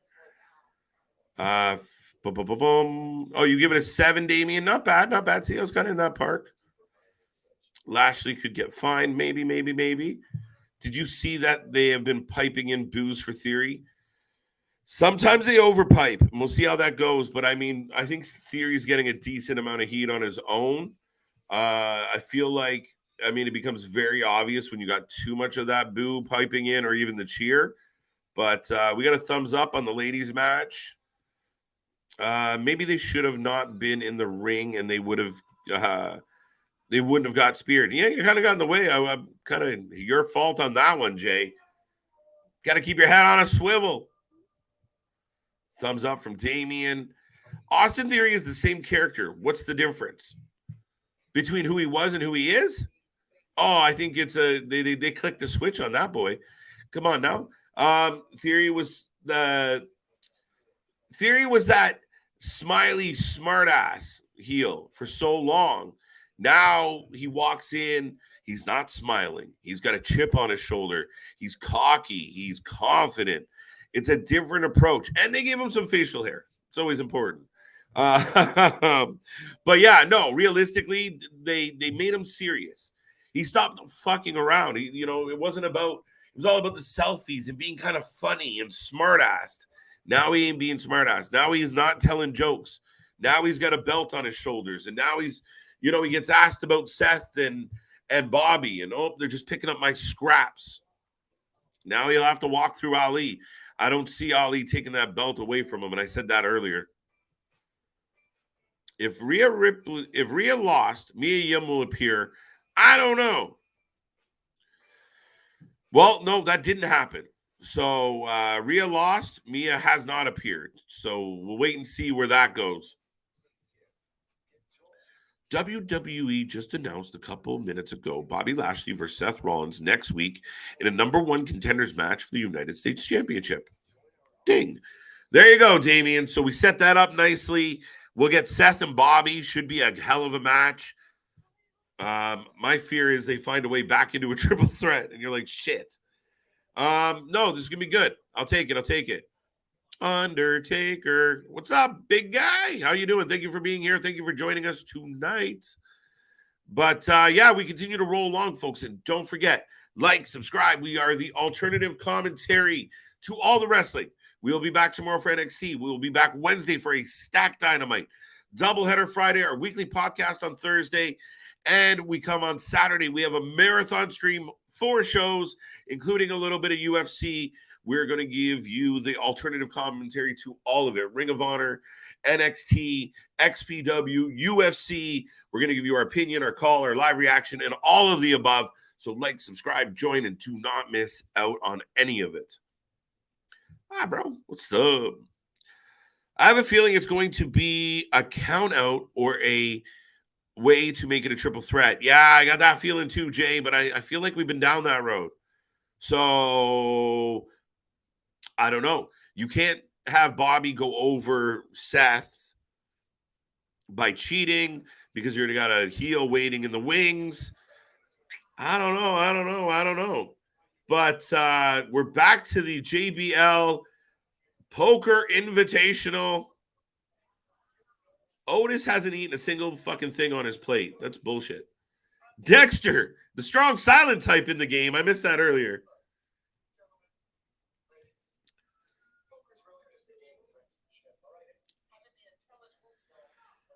Okay.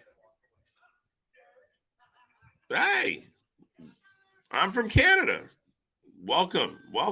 We actually, it's funny. There's more people from India that watch this channel than from Canada, and I'm from Canada. Figure that one out. But there you go.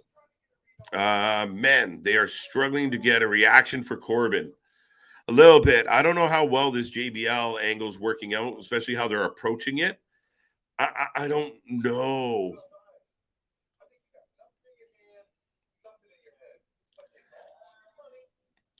I don't know. What is the main event of Monday Night Raw tonight? Would it be the other triple threat match, guys? Fact checkers, help me out. But yeah, I think it's going to be the other triple threat would be the main event. Full house for Dexter if you're keeping track at home. And Corbin loses. Corbin sucks at poker, apparently. That's hilarious. He's a savant. I like croissants. What is happening? So we're going to get Corbin versus Dexter Lumis? Interesting. Not that opposed to it. Good choice, Undertaker. Oh, Dexter just lays out an axe. I guess he's all in. Hot take. Alpha Academy is more entertaining than the Usos. Ooh, hot. Snake in the grass is gone. Yeah, the ninja. We're going to get a feud between Dominic and Tozawa?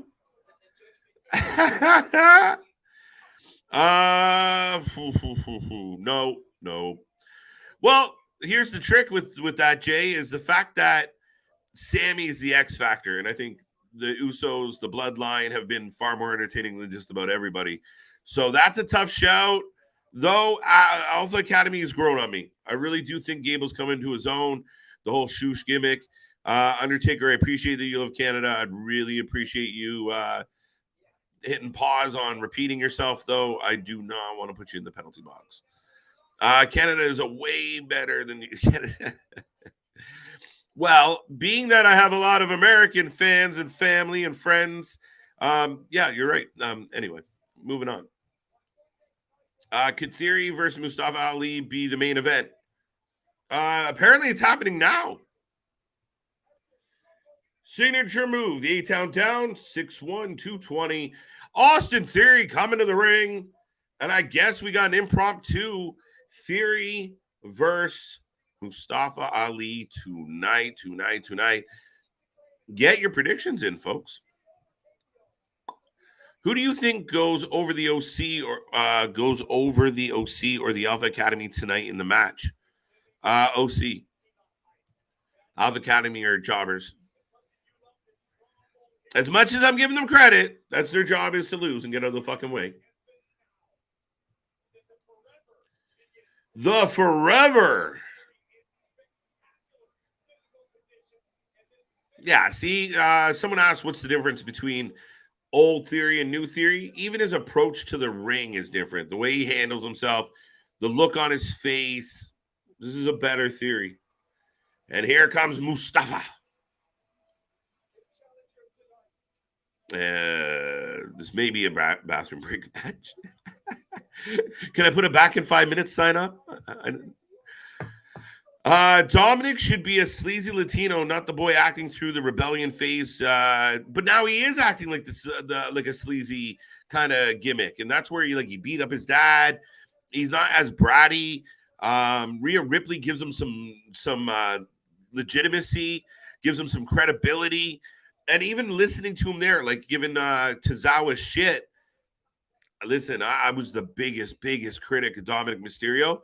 They have found a way to make it work, and I think he's playing it perfect, because everybody sitting in the crowd, us at home, we should want to see Dominic Mysterio get choked out, and that's what we do. Like, he's an arrogant little prick that you just want to see get shook, but he so that is good. That's good heat. Alpha Academy versus the OC. Yup. Got Theory for the win. I'm going to go with Dale and Damian and go for Theory. Let's be real. The OC are kind of a joke now. Joke might be a strong shot, Jay, but they very much are in cruise control. And I've been dying for something better from the OC. I really want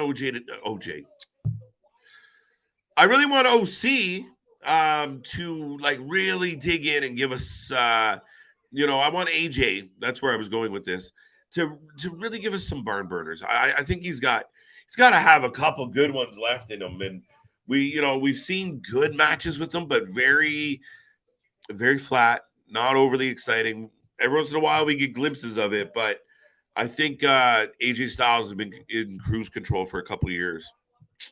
Just collecting that check. Cody Rhodes. See? Another one. I'm Undertaker. I'm not far off with that theory, bud. It is highly possible that the Undertaker is the one to dethrone Roman. I think I might have said The Undertaker, but Cody Rhodes. Cody Rhodes is a high possibility, folks. And as Siri and Ali go ding ding. If you haven't got a prediction in, get it in. I did notice a good chunk of my fan base decided to go to the washroom during this particular match. I've got Theory. I have a Theory for the win. I may be America, but I was born in French. I can say either country if I'm anywhere on the planet. Great, Larry. Great. I could see Mustafa Ali getting the upset win. I don't see it, Garrett. Now, it is possible. I know Triple H likes Ali. I know Vince McMahon didn't exactly love him or see eye to eye with him. Could it happen? Yes. Is Ali a bad wrestler? No. Do I love Ali? No. Do I think Theory is going to lose this belt right now? No. No. If Theory loses the belt, it's going to be with Seth Rollins. It's going to be with Bobby Lashley. It's not going to be to Mustafa Ali. Right? What do they set up next? Mustafa Seth? Mustafa Bobby? Nah. Give me Theory all day of the week. As we head back into commercial, folks. So we are back into the commercial. I'll try and catch up on some of these comments here in the chat. If you're just tuning in, don't forget, like, subscribe, join the family, and be a part of all your alternative commentary. I swear the Theory Titantron is from the W, right? It's his new look. Theory for the win. Please give me a shout out. What's up, Undertaker? I think I've given you a few. You gotta give a shout out to the dead man. I got Theory for the win. Put Mustafa Ali and Johnny Gargano together as a tag team until Ciampa comes back. Ooh, no. No. I don't like that. And I'm really thumbs up and thumbs down on Johnny Gargano since he's returned to WWE. Give me a thought on that. For me, I'm leaning towards I haven't loved what we're getting from Johnny. I know he's got to kind of figure his place out, but I don't like what they're doing with him right now. So putting him with Ali, I don't like, but if he's going to hang out with Dexter and fuck around with The Miz until Ciampa comes back and there's some angle there, I'm all for that. If we could work towards Gargano versus Ciampa at WrestleMania, that's like your third, fourth match, tear the fucking building down. Might be the one we're talking about for the rest of the year. Excuse me, folks. I want to see the OC versus the Usos for my dream matches. I never got that yet. Let's go. Listen, the OC can wrestle. They can go. They've had belts. They've had multiple belts. They're a good team. You know, I mean, you say what I know some people kind of go at, you know, Gallows isn't the most athletic guy at this point, but a big imposing dude when done properly. They have all the makings of a good heel team as well. But against the Usos, yeah, I think it'd be all right. I think Usos have a good go with just about anybody.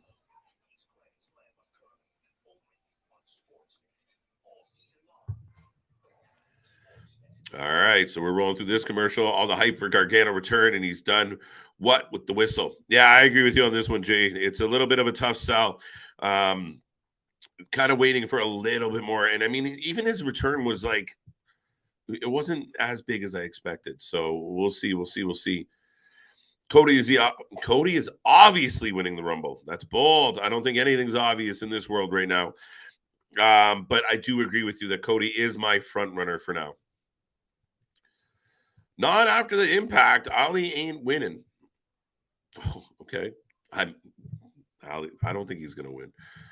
I mean, Triple H made someone cash in for the U.S. title during the Open Challenge and lost, so Triple H nothing is off the table. That is very true. And I will say this. He might not always get it right, but at least he's trying something. That's kind of my take on it. I'm like, okay, well, this doesn't really make sense. And I'd like it to make some sense, but at the end of the day, it worked out. They basically stripped him down, failed to win the U.S. title with the Money in the Bank, essentially win it a couple weeks later. So, you know, it might not have went the way he wanted it to, but the outcome, the ends justify the means justify the ends. So, to your point, anything's fucking possible. Ali's rolling neck breaker. Thumbs up on Gargano. I want Kofi to turn heel on Woods. I don't even care. Not about your opinion, Jay. The idea of Kofi or Woods turning, two. We got a two. By the way, I think Woods is a better heel. I think Woods plays a really annoying heel really well. But if either one turned on the other right now, I just don't care. To me, the New Day need to all just like go home, have a sabbatical, hang out with Big E for a few months, and come back with something. But it's just been so long of seeing the same thing and hearing the same entrance, and yeah, it's stale as fuck for me. They're like a cracker you find down the cushion. Oh my God. Whoa! Did anybody else catch that botch? Oh! Huge DDT. Hurricane Rana, they dropped Theory directly on his fucking head. Yes, Resident Evil. The Samoan Spike was used tonight, and I was totally up for it. Thumbs down, Larry's with me. DeMarcus, thumbs up on Gargano. Ali needs to go back to NXT, give him Veer Mahan, and make him a heel stable. Well, now we got I don't know about that either, Smile Mark. I like what they're doing with Veer and Sangha. I like what they're doing with Veer and Sangha right now. Don't fuck with it. I think they're a solid tag team. Theory just stomping the shit out of Ali. Kind of hung up in the tree of woe here. Thumbs down. Gallows was fake Kane. Yes, he was. It's funny. Judgment Day versus Bloodline. Not there yet, Mike. I think right now on paper, the Bloodline dust. Oh, shit.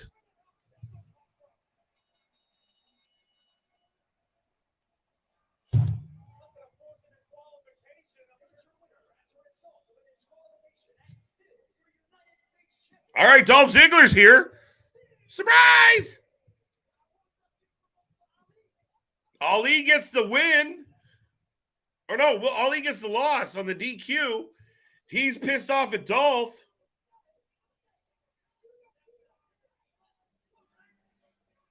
So now we're going to get Dolph and Ali. I mean, these two should burn the house down, to be honest.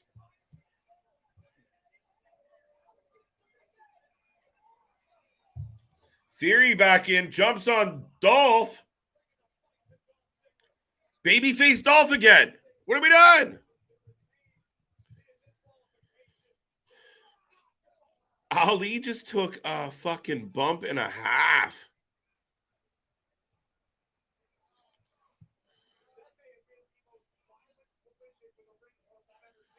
Yeah, I agree with Corey. That was a collision. A-Town down. And Austin Theory clears house looking like a badass. Thumbs up all around.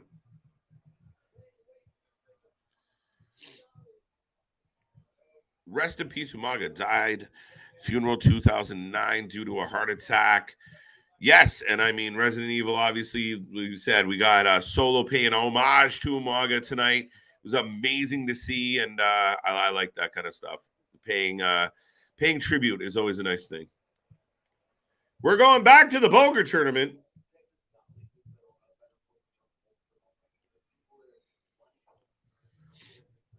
J-Day not experienced enough for Bloodline. I agree with you, Larry. They just don't have the stature. They're not booked in a way that would make me feel like, oh, this could happen. Finn, Damian, I mean, if I was to put money down, Damian's a better chance to beat Roman than Finn Balor. So, oh, the Miz is here.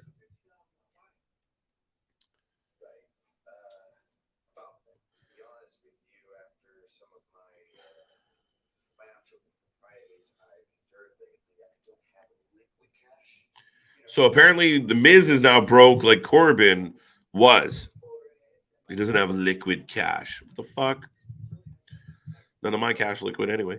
I've said it before. Ciampa made Gargano look really, really, really good in NXT. Not a fan of Johnny. I can't wrestle, Johnny. I can't wrestle. Oh wow, it could be true. I mean, if I had to pick between the two, I'm a bigger Ciampa fan than Johnny. Not to say that Johnny didn't have a great contribution. I didn't like him in the way. And yeah, you got a valid point. I think my favorite stuff with Johnny is with Ciampa. It's not a bad shout. Now I did like, Johnny and Andrade did some good work. Yeah, you got a valid point, Smile Mark. I kind of like it. Kind of with you on that one.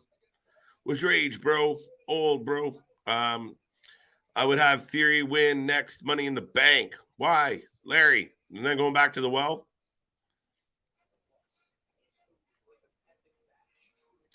By the way, Friday's going to be awesome. It's true. It's damn true.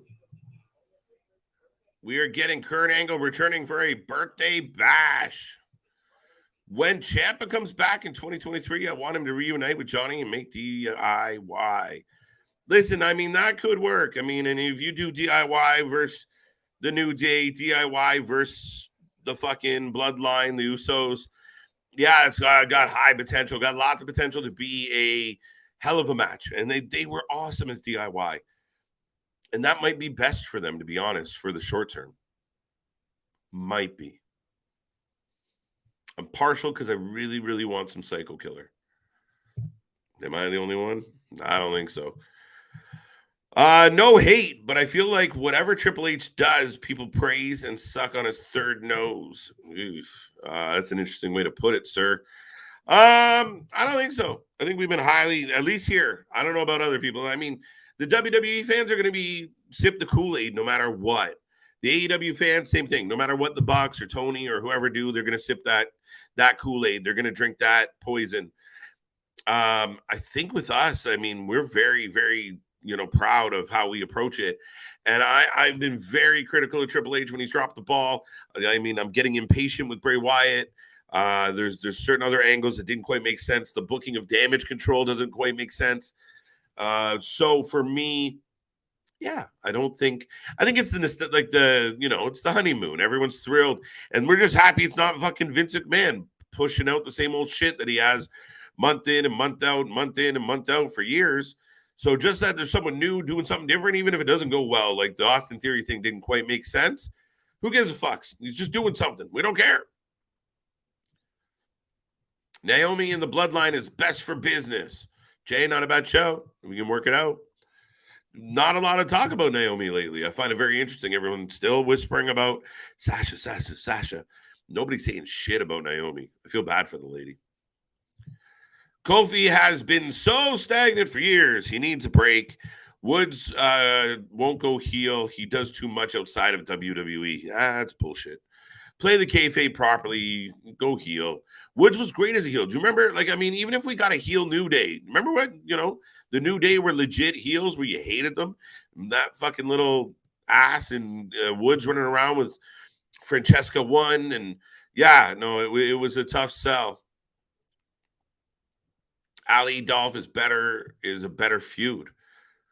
There'll be a really good match. They often use Dolph to put a shine on somebody and deliver like a 5-star, lots of false finishes, lots of athleticism, lots of back and forth. I don't know how I feel about babyface Dolph, and Dolph's just been kind of lost. But he did have a beef with a Theory, and then we kind of forgot that he had a beef with Theory. Now he's back with a beef with Theory. Interesting. I don't know what they're going to do with this. Yeah, I agree. CJ, random as shit. Oh, Curtis, you made my stomach hurt. I just read that, and I was like, oh, no, I don't like it. Yeah, I don't know. I'd rather not see that, be honest. Triple threat? Yeah.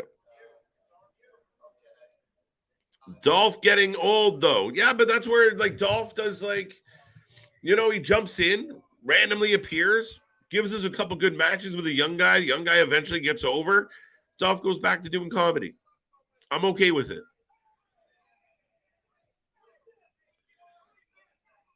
Well, Corbin trying to cheat.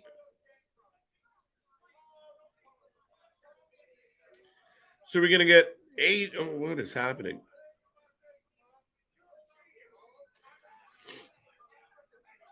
All right. So we got a bit of a scuffle.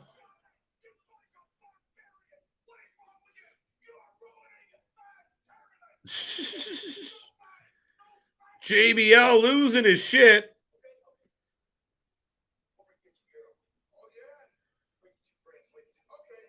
All right, we're getting Corbin in the Alpha Academy versus the OC coming up. Idiots. Why? Larry. No. And now we have Dexter just sitting there with an axe and a bunch of money. And Tamina somehow in the background. Say, I just want to be on the shot. Oh, there's Dana.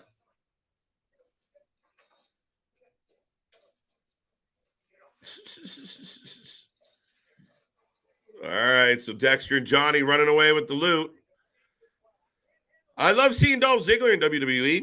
He's been working for so long, you can still go in the ring. That's it. Like, I completely agree. And he has a purpose in wrestling right now. And he's good at it. I mean, Ali and Dolph Ziggler will give us a really good fucking match. The problem is you got babyface Dolph. So he's going to give us a good match with Theory as well. But now Theory's tied up with other shit. It's all a little confusing, folks. Now I'm getting a replay. We got Asuka, Bayley, and Rhea. Obviously, Bayley got the win earlier tonight. And Asuka takes the L. Bayley needed a win. She's taken a lot of losses. Her and Damage Control. Now, Damage Control, the two ladies managed to get the tag titles back, but they've taken more losses than wins. So good for Bayley on this one.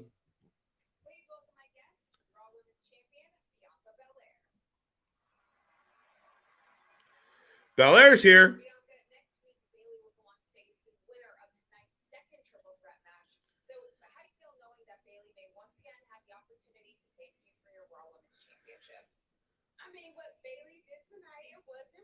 All right, so we're getting Belair answering about Bayley, but we'll see. Do you think that JBL character during the Eddie feud would be respected today? Yes, I think that's what wrestling needs more of. I think JBL's character plays well. Did he say some shit he probably shouldn't have? Absolutely, but that's what a heel's supposed to do. It's a really funny thing in wrestling, and I think this is a challenge of wrestling in 2022. Is if you turn on a movie and you watch a villain and they say and do things that are horrible or horrendous or whatever, we just pass it on. It's entertainment. Wrestling, there's a different standard, and it's just changed because people are speaking through a mic. It's like stand-up comedy that way. However, JBL coming out and being the antithesis of everything that 2022 stands for, the antithesis of cancel culture, to shove it in everyone's face and be, push those boundaries of being a bigot and having a bad attitude and unaccepting of others. I think that's the perfect heel in 2022. Being arrogant, I don't give a shit about your feelings heel, it would play very well. He might not get to say everything he did say, but it depends on how you look at it. But here come the OC with Mia Yim. Yeah, get your predictions in. The OC, Corbin, and the Alpha Academy. I'm going to go OC. No, there was no match. Or the last match, DQ. Technically, Fury won by DQ. Triple H has always been shady and sketchy. Like he cheated on China for Steph, and he kissed up to the top because he rebranded Dusty's NXT. People think he's a savior. Jay, Triple H is the GOAT. And that has nothing to do with anything other than the fact that I think he's had a great career. I think he is the cerebral assassin. I think he has systematically made his way through wrestling. I think at times he could have given up and he didn't. I think he performed in the ring. I think he was one of those guys that made guys like The Rock shine.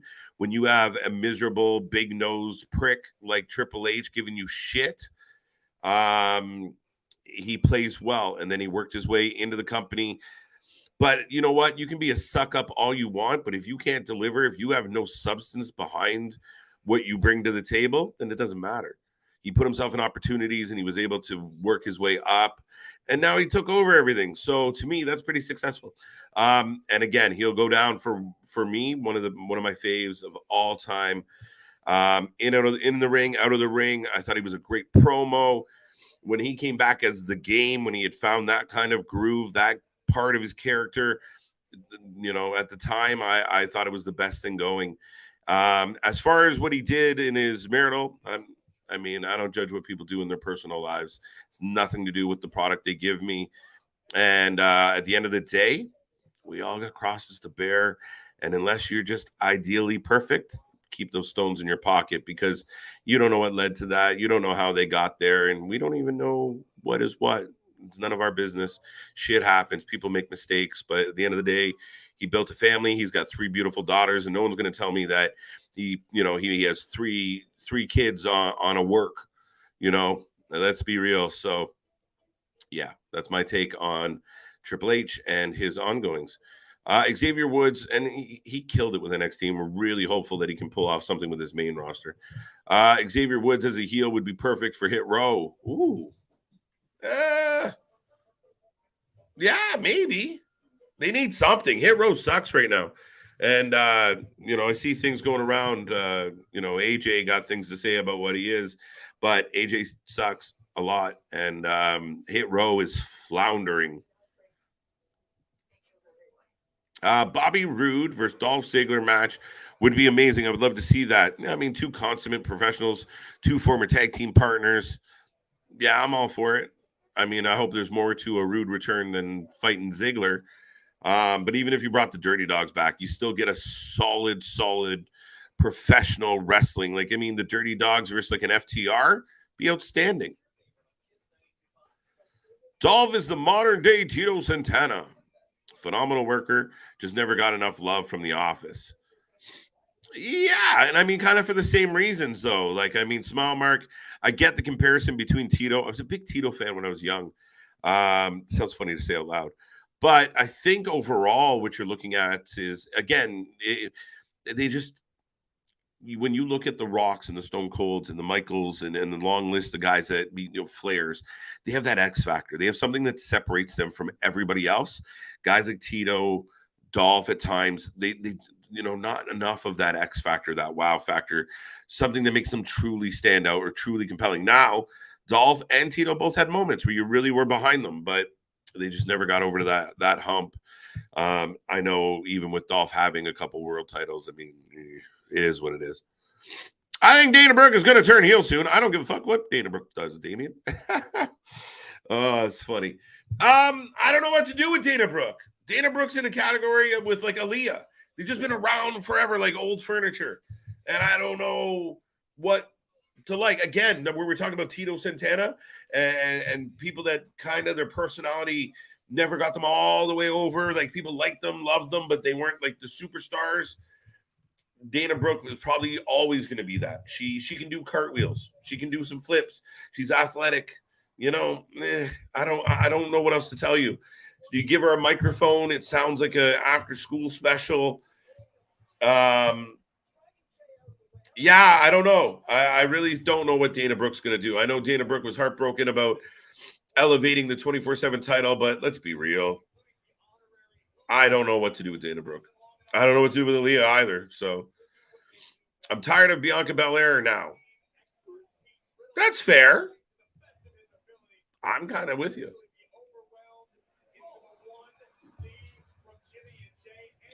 So I'm tired of, yeah. I like Belair. She's had a good run with good matches. But yeah, I'm a little tired of it. I don't know. I just want better angles, and I still feel like Belair's another one that at times she has trouble getting over with me. There's nothing really, she's not the most charismatic person. But we're getting another replay of Riddle getting destroyed by Solo. Remember, if you're just tuning in, Matt Riddle was carted off on a stretcher thanks to Solo Sikoa, paying homage to Umaga in a couple ways and absolutely decimating Riddle, who was taken out in an ambulance. Bye-bye, Riddle. I'm surprised how long Dana Brooke has lasted. I'm guessing she has one of those. No comment. Can't comment. I have no proof of either yes or no on that smile mark. But let's go with, I don't know. I don't know what the fuck they're going to do with her. I never get sick of seeing Belair as the Raw Women's Champion. See, Damien's the other way. Okay, Damien's good with it. Here comes JBL.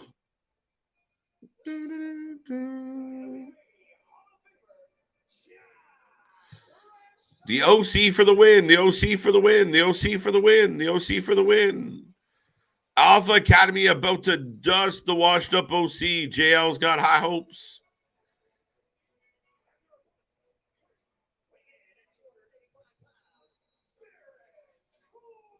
And we're bringing out Baron Corbin.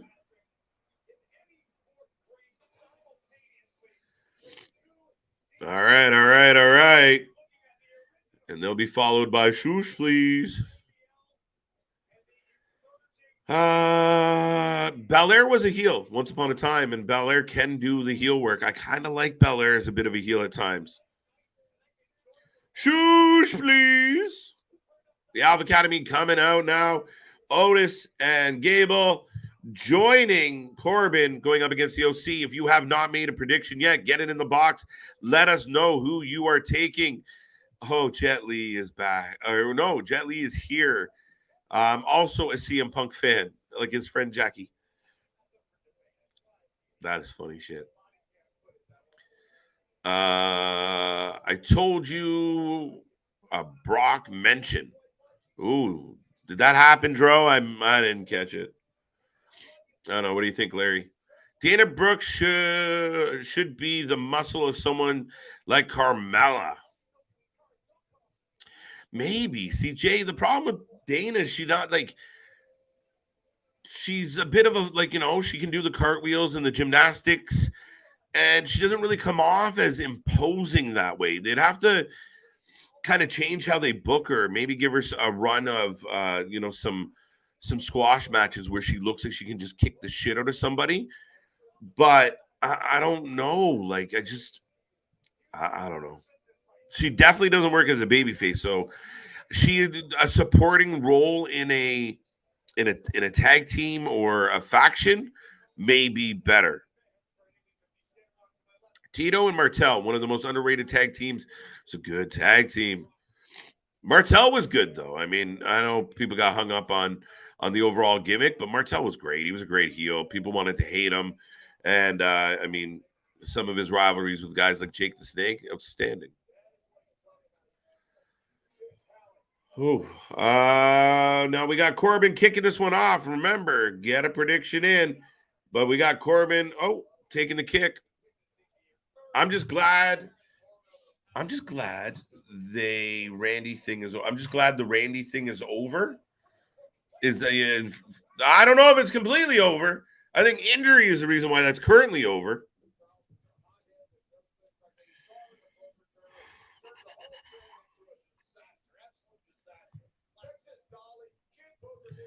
Dun, dun, dun. Carmella is a better wrestler than Dana Brooke, and Carmella is a very good performer. Yeah, give me Carmella over Dana Brooke any day. I agree with that. Carmella can work. The only issue I had with Carmella, and I know she was trying to be a heel at the time, but the obnoxious screaming was "Go home." It was X-Pac. It was not favorable. Right now, I got Gable tied up with Machine Gun, and Carl takes the big shoulder block. Here we go. The hospital can keep Riddle locked up there. He has some issues. Well, there we go, Jay. I think they've done it in a way that we won't see Riddle for a little bit.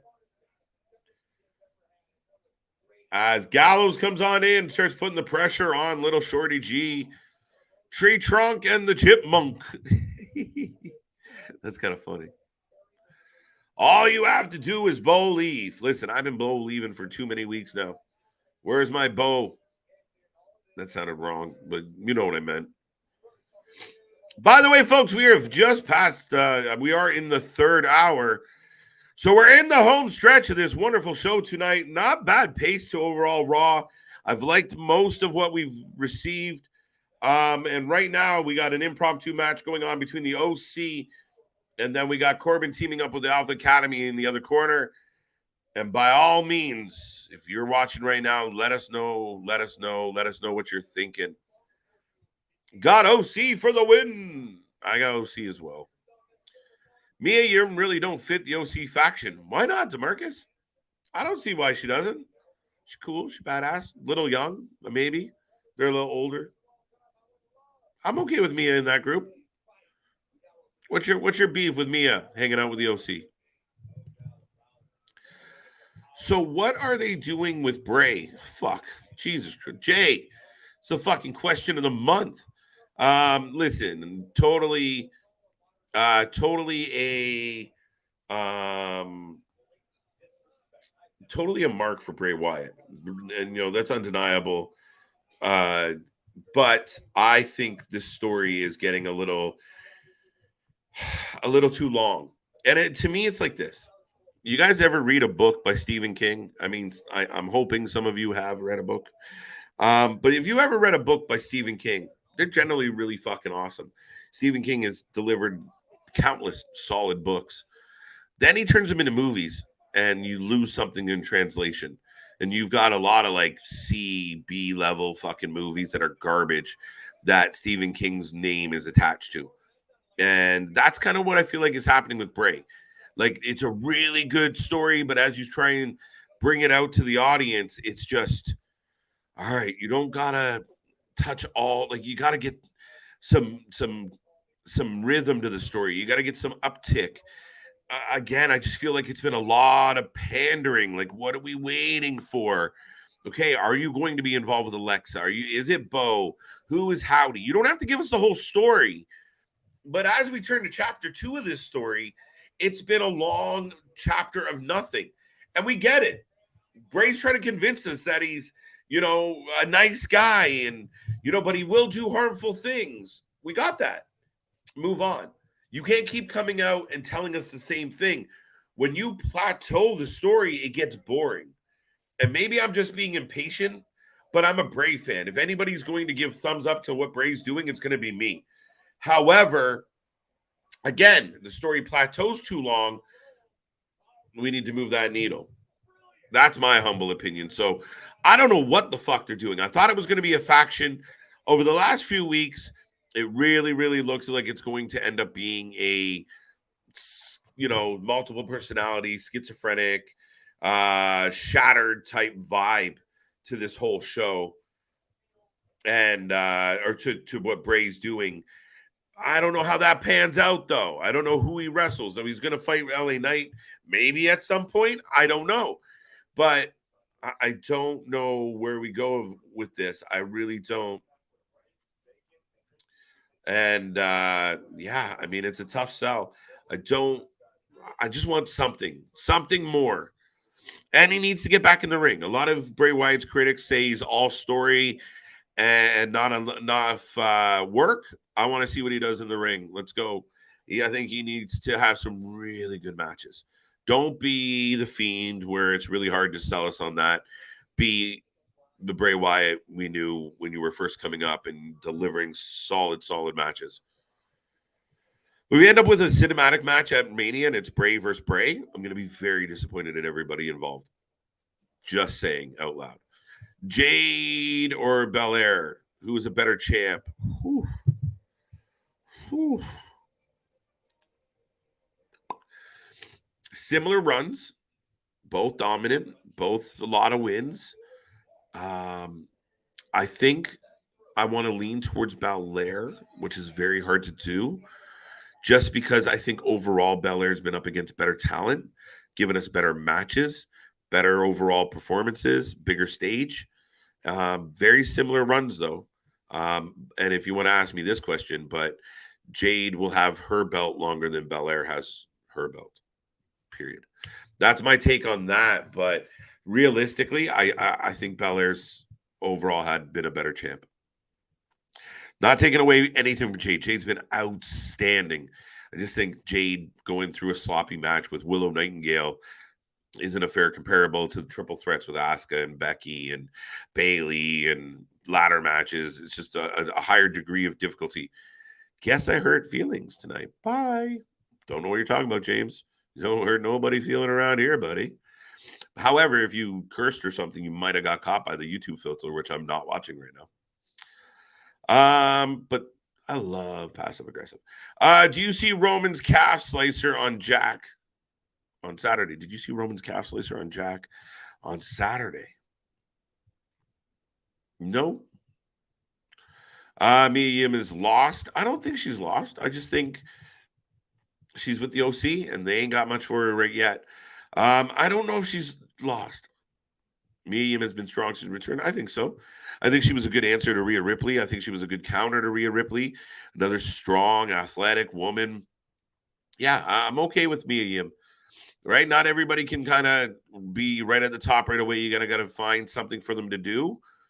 The problem now is it looks like the Rhea Ripley problem is moving away, so they are gonna have to find something for Mia Yim to bring to the table after or at this point.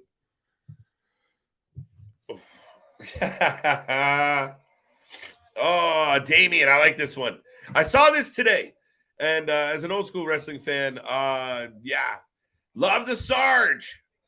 I think you instantly destroy Lacey Evans' career if the Sarge is her manager. Instantly done. When you think of cartoon wrestling, Sarge, Hogan, Macho Man, Piper, Koloff,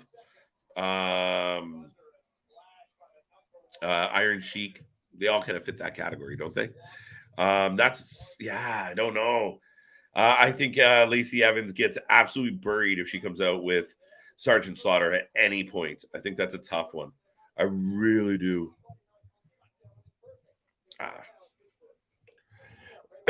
By the way, we still have a match going on. Right now, I got Corbin going after AJ and in complete control as he lands a stiff left. Might have been a right. I really see Liv Morgan with the OC more than Mia Yim. But why? I don't. I mean, to me, Mia Yim has a little more grit to her, a little more grime to her.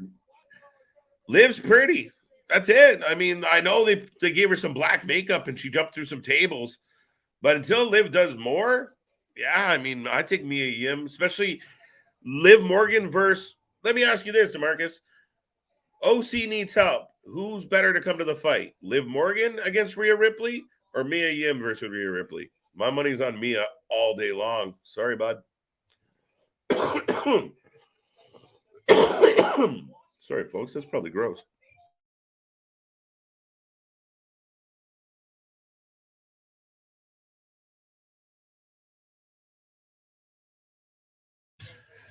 All right. Yeah, that's my question. The OC won. The OC have not won. Man, the OC are champs. I can't stand them. Chumps. I can't stand them. They got lucky off Academy, have jet lag. Let's go with that. Yeah, I don't know how I feel about the OC. Like, it's not the impact of like, oh my God, the Bullet Club. Like 5 years ago, 4 years ago, 3 years ago, maybe. But now it's just like tired AJ Styles and his buddies. 2 count. There you go, Dale. I could see them introducing Bo Dallas at some point to help carry the storyline. Bray complete snaps on LA, and then Bo comes to help. Yeah, I mean, the assumption is somebody is behind the mask. Now, a lot of people are just saying it's just another Bray, but who fucking knows, man? I really don't know where we're going to take this. So it's a hard angle. I don't know where we're going with it. I think that's what we want is something. Just give us something. Now, LA Knight looks out of commission, but now he wasn't there this week. Do we get him now? Like this Friday coming, is LA back? Is he recovered enough? I don't know. But I do know I want to see more. And I'd like to see LA Knight get in the ring. I'd like to see Bray Wyatt get in the ring. Let me see. I want to just check something. Oh, yeah. Nope. Okay. We're good. Campbell, look again. Oh. Crowd has gone dead quiet on this one, folks. Gable goes into a leg pick and ankle lock. Holding tight. OC not win. Look again. Thank you, Dale. Oh, Corbin with the breakup on the pin. AJ back into the ring, but he eats a choke. Yeah. Abdominal breaker? Is that what he called that? The choke slam into the knee. Corbin misses, swings in, out. Oh! What the fuck just happened? Otis. Wow. Otis with the suplex on Gallows. Eats a phenomenal forearm. Oh, wait. Gable. Release German. Woo. Best even book to me, Green Mile and Christine Carey. Good shouts, Green Mile especially. What's up, Samo? AJ with the clothesline. We got Gallows. We got OC. Both men. I figured we were at the end of this match. It's going a bit longer. Big European uppercut as we get a cold tag to Gallows. Misses the roll up. Oh, okay. Gallows blocks it. There we go. Magic Killer. It's over. Magic Killer, and that's all she wrote. Gable is down. Gable is out. And the OC is victorious, which I believe most people had on their bingo card here tonight. So congratulations to you if you had selected the OC. I can't believe the baddies and Jade Cargill versus Sky Blue, Madison Rain, Kiera Hogan Wednesday on Dynamite. Why can't you believe it? Like, oh my God, I can't believe this is finally happening, or oh my God, I can't believe this is happening. I'm more of the second one. I don't really give a fuck. Yeah, I guess. I mean, I like Kiera. I don't know what the hell we're doing with Jade, but Jade's going to continue to be dominant. I told you. She's going to keep winning, keep winning, keep winning. So we got Bliss, and we got the screen blinking in the back, of course. And we got Lily. I feel like we haven't seen Lily in a couple weeks. But, of course, the TVs in the background are blinking. We all caught that, did we not? Now it's just becoming obvious. Jade is stronger than Belair, but less experienced. Yes. Well, I don't know. Belair's strong as fuck. Don't underestimate Belair.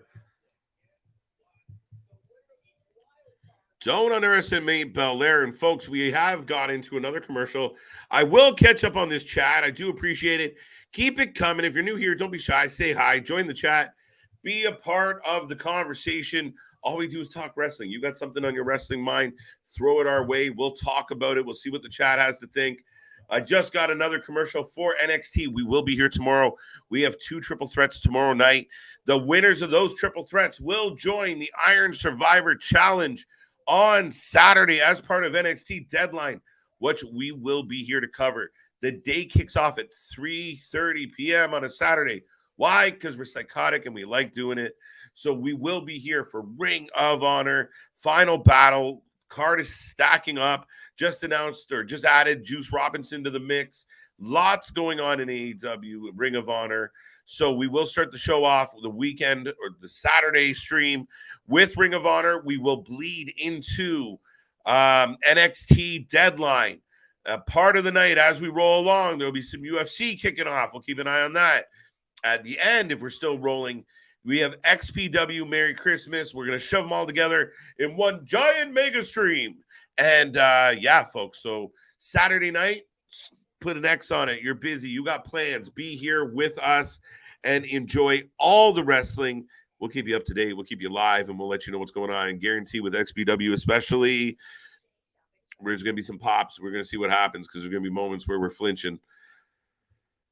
But beyond that, do not forget, tell everybody, we're here nonstop and we're doing it nonstop. That's what we do. At the risk of being redundant, Lily might have save Alexa's title chances. Why? Pourquoi? Saw Bray Wyatt thing on the TV in the background. Yeah, we're almost conditioned to look for it now, Dale. It kind of blows my mind, but again, it's great, but do something. Getting a flash. How many weeks in a row have we got the flashes? Do something about it, or make the flashes more impactful, or maybe a complete lights out during your match, which they've done a couple times. So you see what I mean? There has to be a progression to a story to keep it interesting. There has to be. They don't have to give us the whole fucking story right away, but you can't just keep doing the same thing. Bray. We know you're stalking her. Do something about it. Fuck, you suck at your job. Get there. Belair is strong, but don't look like she goes to the gym. Larry, did you not just see her compete in this weekend? Like, go look online, buddy. She literally is chiseled. And she's an Olympic athlete or a collegiate athlete, an Olympic level athlete at minimum. Yeah, I wouldn't count Belair out of that competition at all. And when you go body to body, I would argue that both women are pretty fit. Not, hard to find any body fat on either one of them. So, yeah, I don't know, Larry. You might be a little off on that one, especially because, Balor's at a point where she's literally competing. What else we got? I'm back. Rest in peace, Christy Alley. Really? Oh, that's sad. T's and P's to the Alley family. Robles, I still see Lily turning into a debuting star. Do we not maybe feel like that ship has sailed, Larry? Have we not missed the boat on Lily?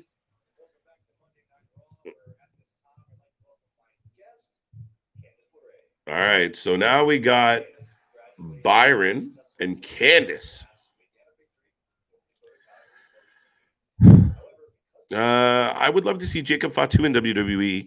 Hang tight on that one, Damien. I don't think that one's out of the question yet. Let's see where this all goes, but that's a good shout. Jacob Fatu would bring a completely different angle and a completely different vibe, and he could literally go against Roman, not necessarily just joining Roman. It'd be really cool if he came in and said, wait now. Oh, there's Nikki in the background being creepy.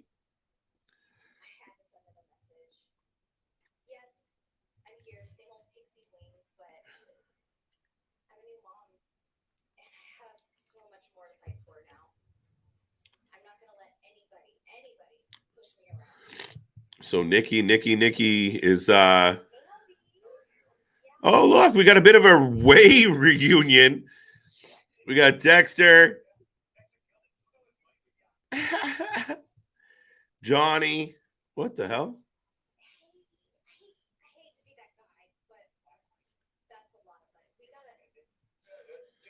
Candice. All right, so we're kind of getting like the whole Way antics, which I'm not thrilled about.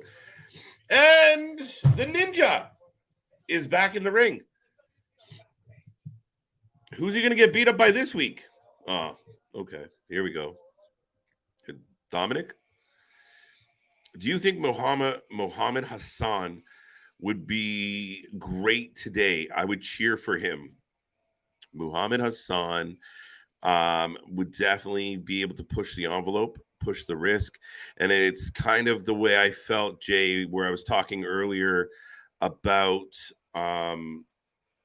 being a heel in 2022, like a guy like JBL.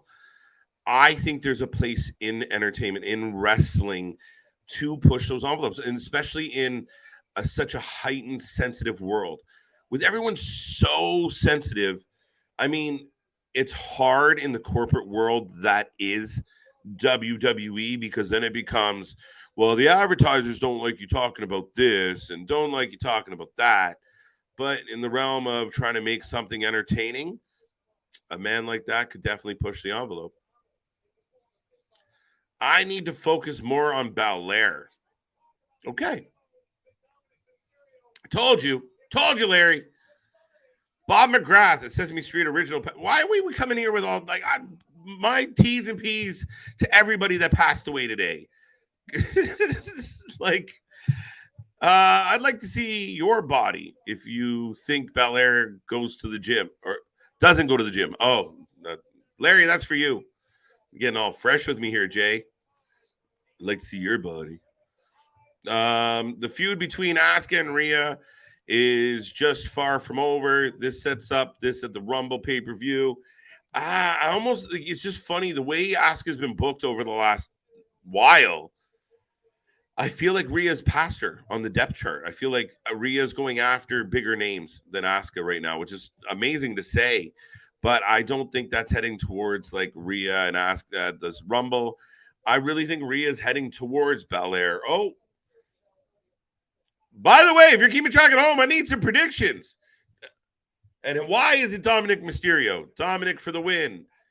Dominic versus the Ninja, which is Tozawa, even though they've taken the Ninja gear off him. I got Dom for the win. Good choice.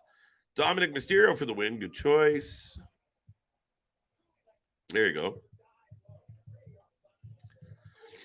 Dominic for the win. Where's the mark tonight?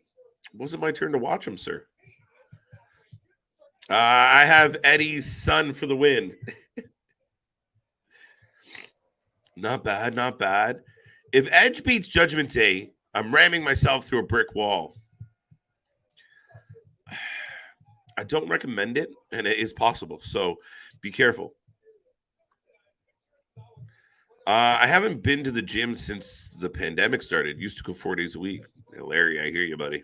I hear you, buddy.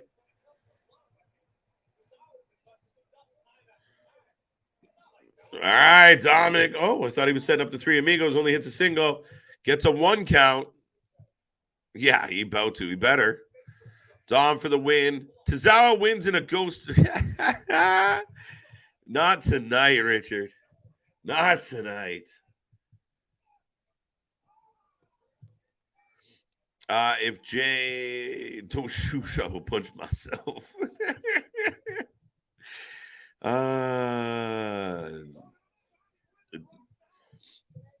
I like jokes. Right now, Tozawa with the 2. All right. So a little bit of a competitive match, maybe a little more than I expected. Big boot by Tozawa. Now we're just having a weird pause. Again, this feels like a bathroom break for everybody. The stream numbers definitely took a tank. Thanks, Tozawa. All right, Tozawa yelling. Jay, nothing. I didn't think so either. Belair is crazy strong. Trust me. Fun fact: NXT Women's Champion Mandy Rose deadlocked 250 pounds in training. Mandy's another one who's surprisingly strong. Everyone just sees, what they see. But deadlift, deadlines. I'll take your word for all of it. And there you go. It's over. Dominic with the big W. And this is how you get a smarmy little prick heel over. You just let him win. You don't have him debate his emotions and maybe I'll be a babyface this week. No, you just let him come out, be a dick, and win. The original Damage Control was supposed to be Bayley, Candice LeRae, and Tegan Knox. It might have been better. I don't know. That might have been better, Dale. Just from a standpoint of being able to deliver. Oh, what the fuck? The Street Profits come out to help Tozawa. And the Judgment Day just laugh and roll out. Powder and goodbye.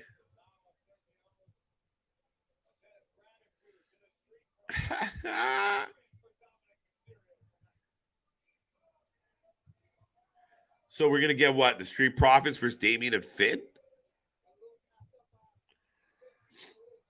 Becky got a serious look on her face. We were down to about 30 minutes left in this stream, folks. So here we go. But Becky got a game face on, and based on what we saw earlier tonight, there's a good chance that Becky is going to take this and set up Becky versus Bayley.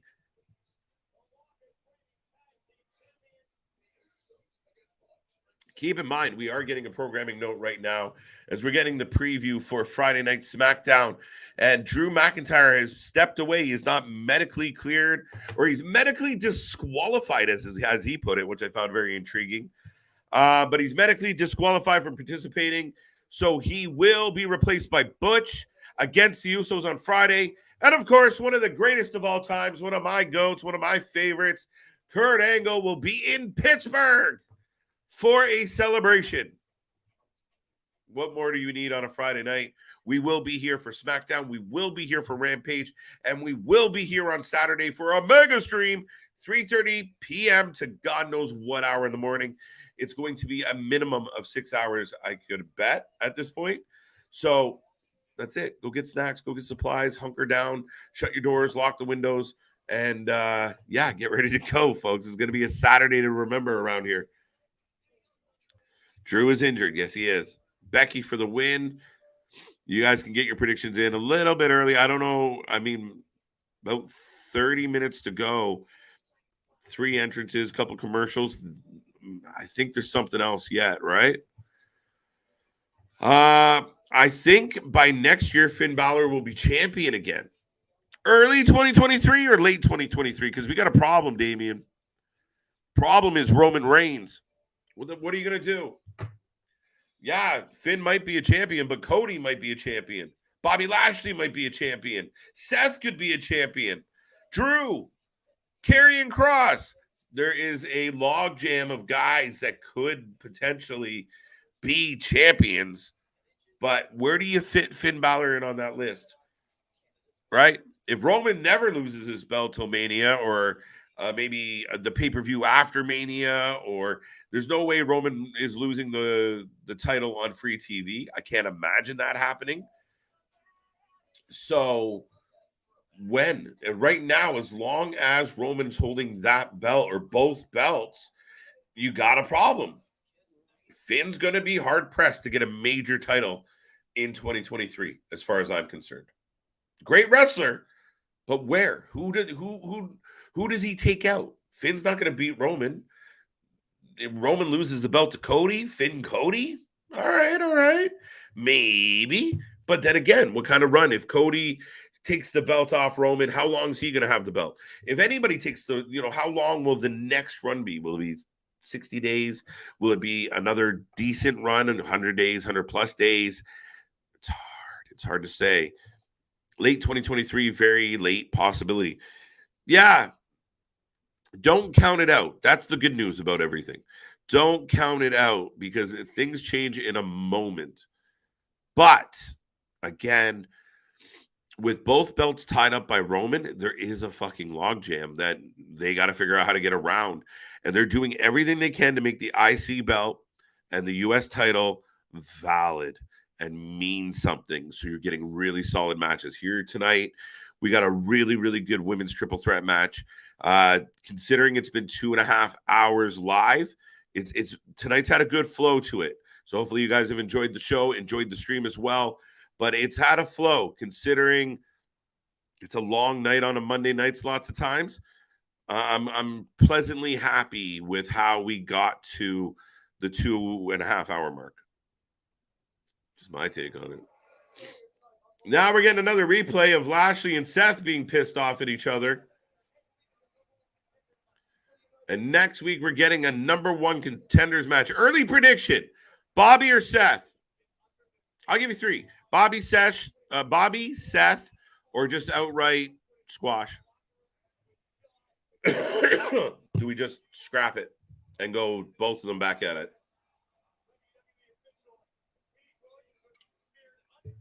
Petey Williams gets destroyed.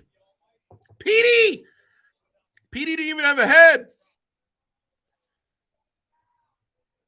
My buddy Petey, good old Canadian.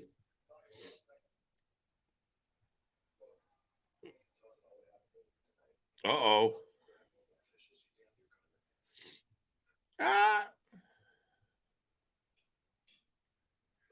This might be the moment where we get a little bit of a heel push out of Bobby.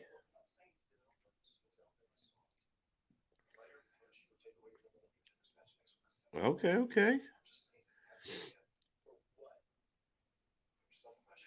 Pierce threatening Bobby a little bit. Botch Ridge. Oh. Will Botch be the future WWE champion? Butch or Botch Ridge? I don't know. That's a hard sell for me. Butch is a great mid-card guy. Butch is a great... Again, the amazing thing about this is anything is possible if done properly. We talk about Sami Zayn, and all of a sudden now Sami Zayn's character has been put in a place where we conceivably see a compelling way for him to take the title from Roman Reigns. To me, that's interesting because you can do that with anybody. You just have to angle it properly. You have to write it properly, and if you can make people believe in the presentation, Butch could win, Ridge could win, anybody could fucking win. I mean, fuck, David Arquette won a title. Bad example, but that's not the point. Next week on Raw, we get Candice LeRae, Io Sky. And for some reason, Nikki is stalking Candice.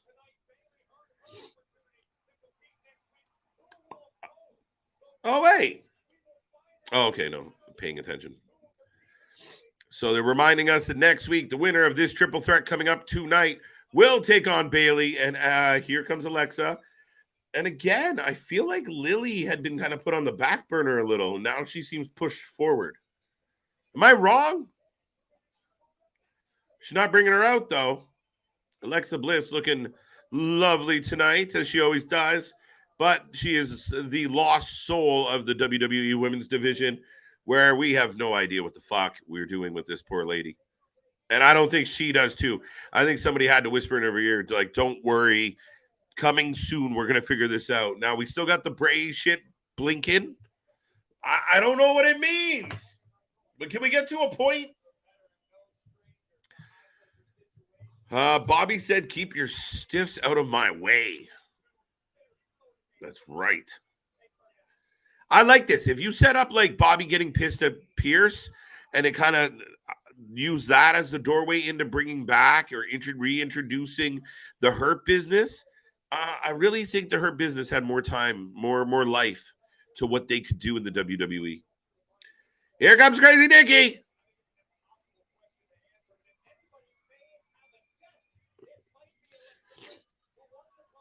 And there she goes. Running to the ring like a little John Cena.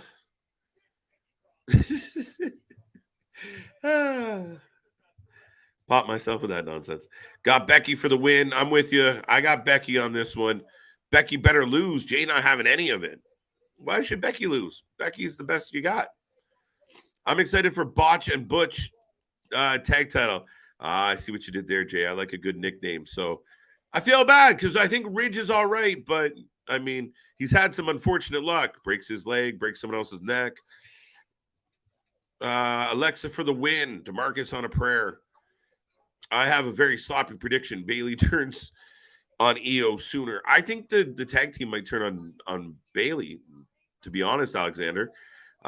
Sloppy as that might be. I mean, if a faction continually loses, or a portion. Now, she got the win tonight, but It'd be weird. I don't know. Like everything Bailey's been through, for her to beat Becky next week and move on and fight Bailey Belair again, I don't know. I kind of would rather Becky come in, but we've seen Becky and Belair a bunch. It's tough. It's tough. They're both a little bit of rinse and repeat. Maybe that's why the belt has to come off Belair sooner than later. But I could see Io and Dakota turning on Bailey. Maybe they push Bailey back into Hugger Bailey, which I think would be terrible, but we'll see. Thumbs up or thumbs down, Hugger Bailey? Bring back Hugger? Bring back the Hugger? Anybody? Somebody? I want Alexa to win, but Nikki is is definitely the wild card. Yeah, I see Becky taking this one. I don't think Alexa or Nikki pose a viable threat right now. Not yet, anyway. To me, Becky is an easy answer. I agree with you, Larry. Now, sometimes easy answers aren't always the right one, but in this case, it feels like they've set that up. We got a little bit of foreshadowing earlier when Becky comes out to have a conversation with Bailey. So it makes it a tough sell, right? Like you know that kind of heading that way one way or the other. That's almost destined. Now, we did get a stare down between Becky and Rhea. Does Rhea show back up because she doesn't like Becky's attitude? And somehow Nikki steals a win or Alexa steals a win or the lights blink and Alexa's possessed and wins. Anything's possible. Anything's possible. When it's good, when the wrestling's good, anything is possible, period. Bliss won. The man of the future says Bliss won. So we'll see. Save Becky Lynch versus Bailey for WrestleMania 39. I just got this feeling, Chris, at 39, it's going to be like a big match. Like it's either going to be a tag team match with no real belts on the line, or it's going to be like a fatal 4-way or a triple threat. I think there's going to be more to whatever we get at Mania, just because there's so many bodies at play. And if they do a women's Money in the Bank at Mania, Tegan Knox might be the dark horse for it. Rhea is mammy. Yeah, she's something else, ain't she? Screw the Bills. Who said anything about the Bills? Sasha Banks better take back her belt. That would seem highly plausible. I really do think Sasha Banks might win this Royal Rumble. So, thumbs up. Ooh, Hugger gets a thumb. Here comes Becky.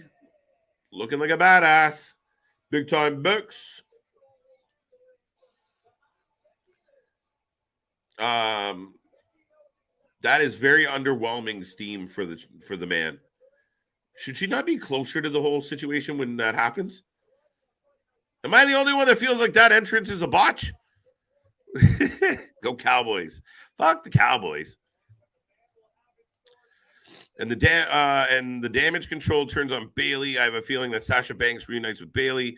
I really want that to happen. I thought if you're going to do that, you just do it as is. Like Sasha comes in and makes damage control better, make them more relevant, make them matter. And then eventually it leads to Sasha and Bailey hating each other again. That's just me shooting in the dark. Common. Damage control cost Becky Lynch the match. See, that's possible, Chris. I like that. I like that approach to it. I know you're a big damage control fan, but that's not a bad shout. Oh. So, get your predictions in if you haven't already. Ding, ding, ding. About 17 minutes left on my clock, maybe 16. Nikki's losing her fucking noodle. And here we go. Nikki, Alexa, Becky. Who's winning? Who's winning? I got a lot of Beckys. A couple. Did anybody pick Nikki? Charlotte will win with real positive crowd response. Whew. How about that, Jay?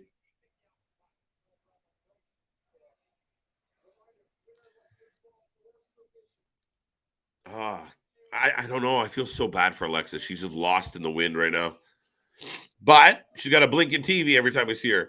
Take down by Becky. Roll up. early. The most dangerous move in wrestling. Leg sweep. Another 2 count. Going early, going early. Of course, Nikki been tossed away because we don't need her. Unfortunate. Oh, wow. Bridge. Up. Down. There you go. And people forget. Don't forget. Don't sleep on little Alexa. I know Alexa got caught up in the fun house, and Alexa got caught up with a winking doll, and Alexa went to therapy, and Alexa hasn't really fucking done much. But let's not forget, Alexa can fucking wrestle, and she's the crowd popped. Alexa threatened Sister Abigail. The crowd popped. All right. I see you, Alexa. Alexa needs a win. I don't disagree. But tonight might not be the night to get it. But do not forget, like you just saw that. She's in the ring with one of the best women in the world, and they're transitioning, they're bridging out, they're feeding off each other over under, hooking her back. Nikki gets involved. I mean, don't sleep. And I think this is what separates the WWE's women division from other women's divisions in wrestling is it's pure talent. It's pure talent. Like pretty much if they're in the WWE ring, it's highly talented women. You very rarely, even the ones that were like, they're not that good. They're better than most in other companies. A bit of a botch again on a very similar move to Asuka. So that's kind of funny. Oh, we got some kicks. Lynch hooking in. Exploder. Botched twice tonight on the very similar move. Oh, Becky and Alexa back at each other. Big knee. Shotgun drop kick. Bliss wins. All right. Smile mark. Alexa got to turn heel. She's got to turn something. She's not really a baby face either. She is a better heel, though. Even if she just went back to being a mean girl, where she just had a shitty attitude and picked on all the baby faces. Told them how shit they were to their face. I like that. I think Alexa Bliss turns heel tonight. Tonight. All right, bold. Alexa needs a win. Yeah, it just feels like Becky's a better suit for it unless something happens. Cross is annoying. Jay, we can't be friends. Nikki Cross with a huge neck breaker. Nikki's awesome. Crazy Nikki is awesome. Nikki ASH is annoying and gone. Thank fuck. Look. Nikki is nuts. Alexa wins. All right. Yes. And the crowd popped for it. So she's playing with it. I guess she's having their twitches too. But that's where we said we got to move this needle a little bit. Give us more answers. Didn't Nikki attack Bianca and Damage Control? So how is she a member? Didn't Nikki attack Bianca and Damage Control? She attacked everybody at one point, but did she not just go after Belair and then they pulled her in? I'm kind of lost on this one. But she was definitely, solidly with Damage Control at one point. So, yeah, that's the way I see it anyway. I think Alexa Bliss come Raw champion in a year or two. It might not even be that. I could see Alexa Bliss having that belt again in 2023. Yeah, Damien, I really can. They just got to figure out where they're going to take it. I feel like she's been in a holding pattern until they figure out all the other shit, and it just hasn't been good for her. Alexa for the win. Cross is annoying. I already dispelled. KJ, lights go out. Red haze appears. Lights back on. Lily and Alexa pin Becky. Oh, for fuck's sake. I don't know. I don't know if I want the fucking doll to come to life. Who would it be? Would it be somebody new who we're like, ooh, who's that? Or would it be someone we know? Is that NXT development? Is that NXT developmental? If you notice, even the Dara on the Indies and AEW, the better ones are because of their NXT training. 100%. I mean, the one thing that separates NXT or even the WWE from AEW and other places is the training. And it's clear. If you go over to AEW, the number of injuries, botches, and look, I pointed out botches we saw here tonight. Botches happen. Again, it's a tough job to do in front of people all the fucking time. But the number of broken noses, the number of misfires where it leads to somebody getting hurt, it's because the WWE holds a different standard. You're good in the indies. Oh, you had a bunch of matches in New Japan. Come on in and you fight so and so next week with no prep, with no training, with no proper fundamentals. Last Thursday, I had Mike Holland on here. And I mean, the guy's a phenomenal wrestling mind, and it was all about the Mike Hollows, sorry, and my apologies on that. But he, I mean, he talked about the basics and understanding and checking your ego at the door and being able to do the little things, because it is the difference between doing something right, doing it wrong, and actually injuring somebody. So NXT, you are getting development, and if you developmental, and if you weren't, you wouldn't be seeing names like Hanlon, was it Fallon Hanley and all these new names that are coming up through Wendy Chu's kind of still figuring her shit out. It's like the early days. Remember we had Husky Harris and he turned into Bray Wyatt. It's all that kind of goodness, and that's what you need. That's what that's what Dark and Dark Elevation should be used as more. I'm going to try this character. I'm going to try this thing. I'm going to see how this goes. Instead of just matches. A match for the sake of a match is great, but it should be a training opportunity. I don't really see that being the case. And if the rumors are true, the rumor is William Regal did not want to be in AEW very quick for reasons like that. Like, if you have a great wrestling mind, but nobody wants to listen to you, what the fuck's the point of you being there? By the way, we're back to the action. And Nikki Cross is in control of Alexa Bliss.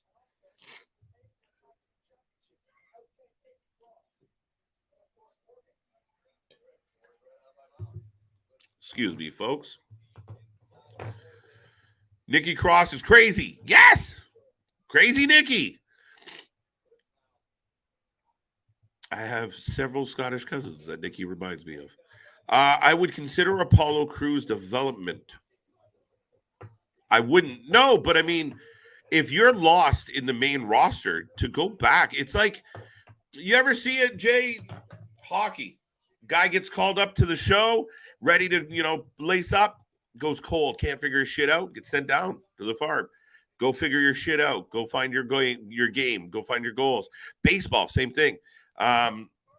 There is a developmental for that reason. So a guy like Apollo Crews isn't exactly hitting main event status. He's still a young guy. He's still got potential. You send him down there. It elevates the people that are there, but it also gives him a chance to find a groove, find a rhythm, find something that matters without that pure spotlight of the grand stage, right? Where he feels, he's not quite in the same depth, or, doesn't have that level, and he feels like he's beneath that. Or I'm not speaking on this man's behalf now, but he's lower ranked, where you can go down there and kind of give him some more confidence, give him some more shine, work on the things that stop him from getting over, like charisma. Alexa is stale as fuck. Becky going for the manhandle and Nikki having none of it. Back elbows, pushing off. Locked. Backsploder. If they do Money in the Bank and Mania, I could see Mandy Rose winning. They'd be perfect way to reintroduce her to the main roster, push her to the top. Not a bad show, Mark. I don't hate the idea at all. The only thing I propose is I think they're taking their time with Mandy because they need to know who's going to fill that spot. Is Nikita Lyons ready to be the cover girl of NXT? Oh! Flip by Alexa. Off the apron, both ladies down.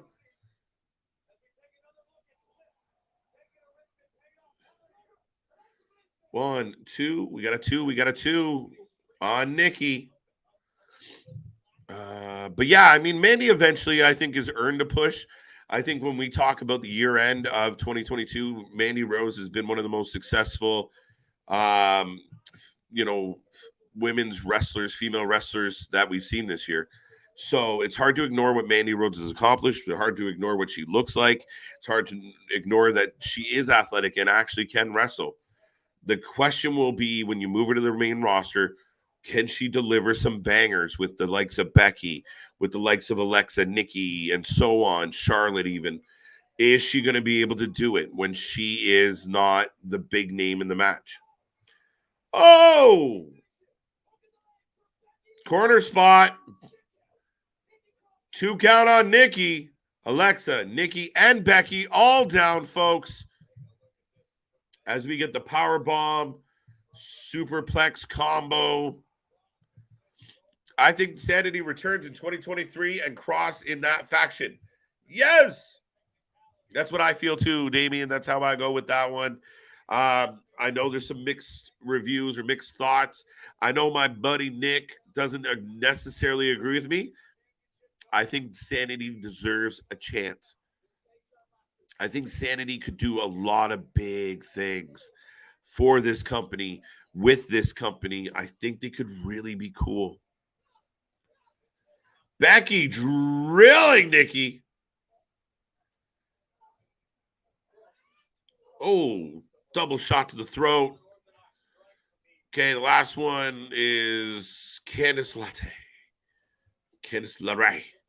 What about her?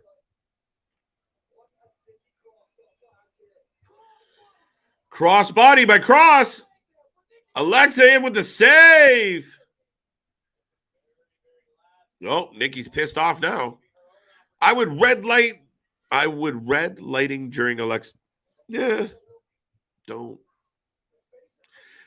I think instantly you're going to get that connotation of the Fiend, right? I mean, I understand why you're saying it, Jay, but I just don't know if it's the best connotation to give people. Bulldog by Nikki. Bliss rolling up. Oh, back elbow. Maybe Lily will be. All right. Maybe, Jay. I don't mind. They find a funny way to do it. Fucking hell. You give her something to do.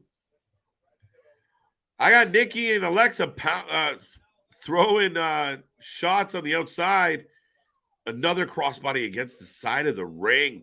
Alexa down, Nikki down, crowd quiet. Becky MIA. Someone new, someone non-WWE. I think if you're going to go that route, that's what you do, Larry.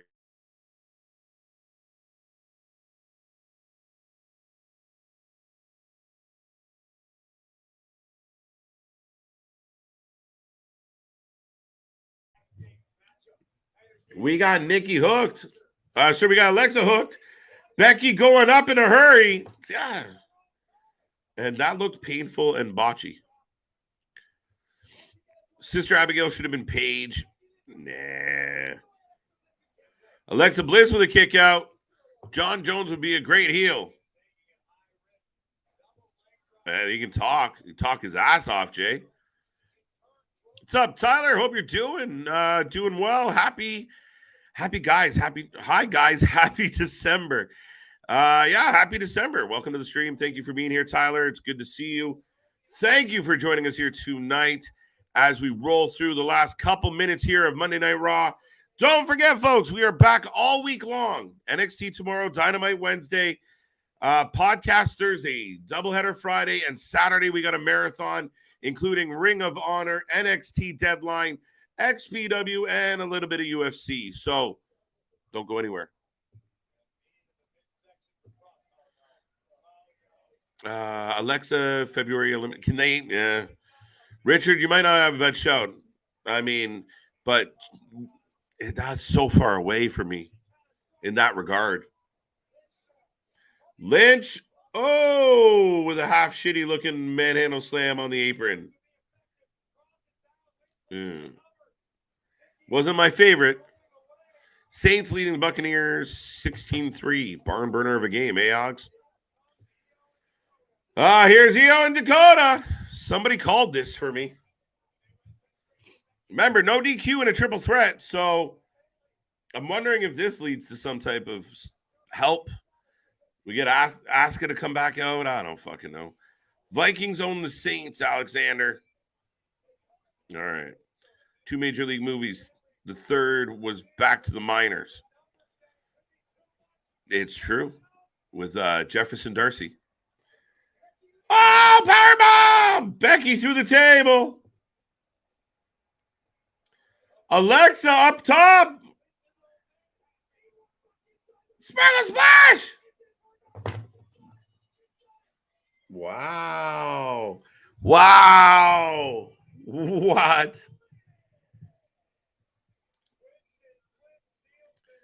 So the thought that damage control would prevent Becky from winning to avoid that matchup wasn't bad at all. Now I have a feeling that Alexa Bliss is going to beat Bayley. Thanks to Becky, which means Alexa Bliss might get a title shot coming soon. And does that finally mean she turns dark as she goes after the babyface of all babyfaces? Whew. That's it. That's the show, folks. 3 hours in the books. Lock and loaded. We are done. So that's it. NXT does a good job of bringing vets back to NXT to coach and enhance the younger talent like Cruz, Dolph, Finn. I completely agree, Mark. It's a great way to highlight your talent. I think it's something that AEW could do a little better. And I mean, a lot of the AEW fans freak out when you put some of the, the veterans down in like a dark for a match. Like, oh, that can't happen. Go spend some time with the youngsters. Fuck off. Not getting into that right now. Nikki takes advantage. Not tonight. Big thumbs up, thumbs down on Alexa Bliss surprising everybody. Natalya is still rubbish. Natalya is rubbish. Still bitter. She pulled a Triple H Booker T on Naomi. Natalya's Natalya. She's a Hall of Famer with no personality. Eric Young and the Viking Raiders together or against each other? Because I don't know. Hot chilies. All right. Spicy. Smile Mark. So you want the red light special? There you go. Better match than I thought. Not bad. I thought the first triple threat was better, Larry. Becky got screwed. Yes, she did. I like it. Big news. CM Punk showed up backstage at Raw tonight. We could only be so lucky, Samo. We could only be so lucky. Damage control is out. Yes, they are. They ain't fucking around. Who called damage control turn on Bex? Was it you, Larry? Somebody did. WWE can take the 5th CM Punk. He's bad like Crispin. What? Listen, CM Punk signing with the WWE and showing up on WWE TV is going to be one of the biggest things in wrestling history, whether people like him or hate him. Tough shit. It's a big fucking deal. And we saw the spike in numbers for AEW. We saw for months Tony Khan sitting at press conference after press conference saying, CM Punk's our biggest draw. CM Punk's our best guy. CM Punk. I love CM Punk. But I love the Bucks more. Alexa won. I called Alexa. DeMarcus, good shout. It was you. Jay knew it. Alexa will snap after losing the title. Will she snap after losing the title, or will she start turning snappy heading towards the title? That's the question, Smile Mark. 7 out of 10. Folks, if you're still here, you're still hanging around, you survived 3 hours with KJ White, let me know your rating out of 10. Mike's got a 7. Solid answer. Bayley wins next week. I think Becky might fuck Bayley. So that leaves Alexa. Is that possible? Highly possible. Or does Bayley beat Alexa to then get screwed by Becky heading towards the title? Possible. 7 out of 10. 8 out of 10 from Chris, of course. Even though, okay, not bad. Damage control had a big night, Chris. I thought we'd get higher than an 8. 7 out of 10 from Larry. Thumbs up from Richard. Thumbs up from DeMarcus. Larry's loving it too. Yes, sir. I'm glad Alexa won. Alexander, happy about Alexa. Thumbs up from Damien. 8 out of 10 for Raw. I like it. Dale, 7.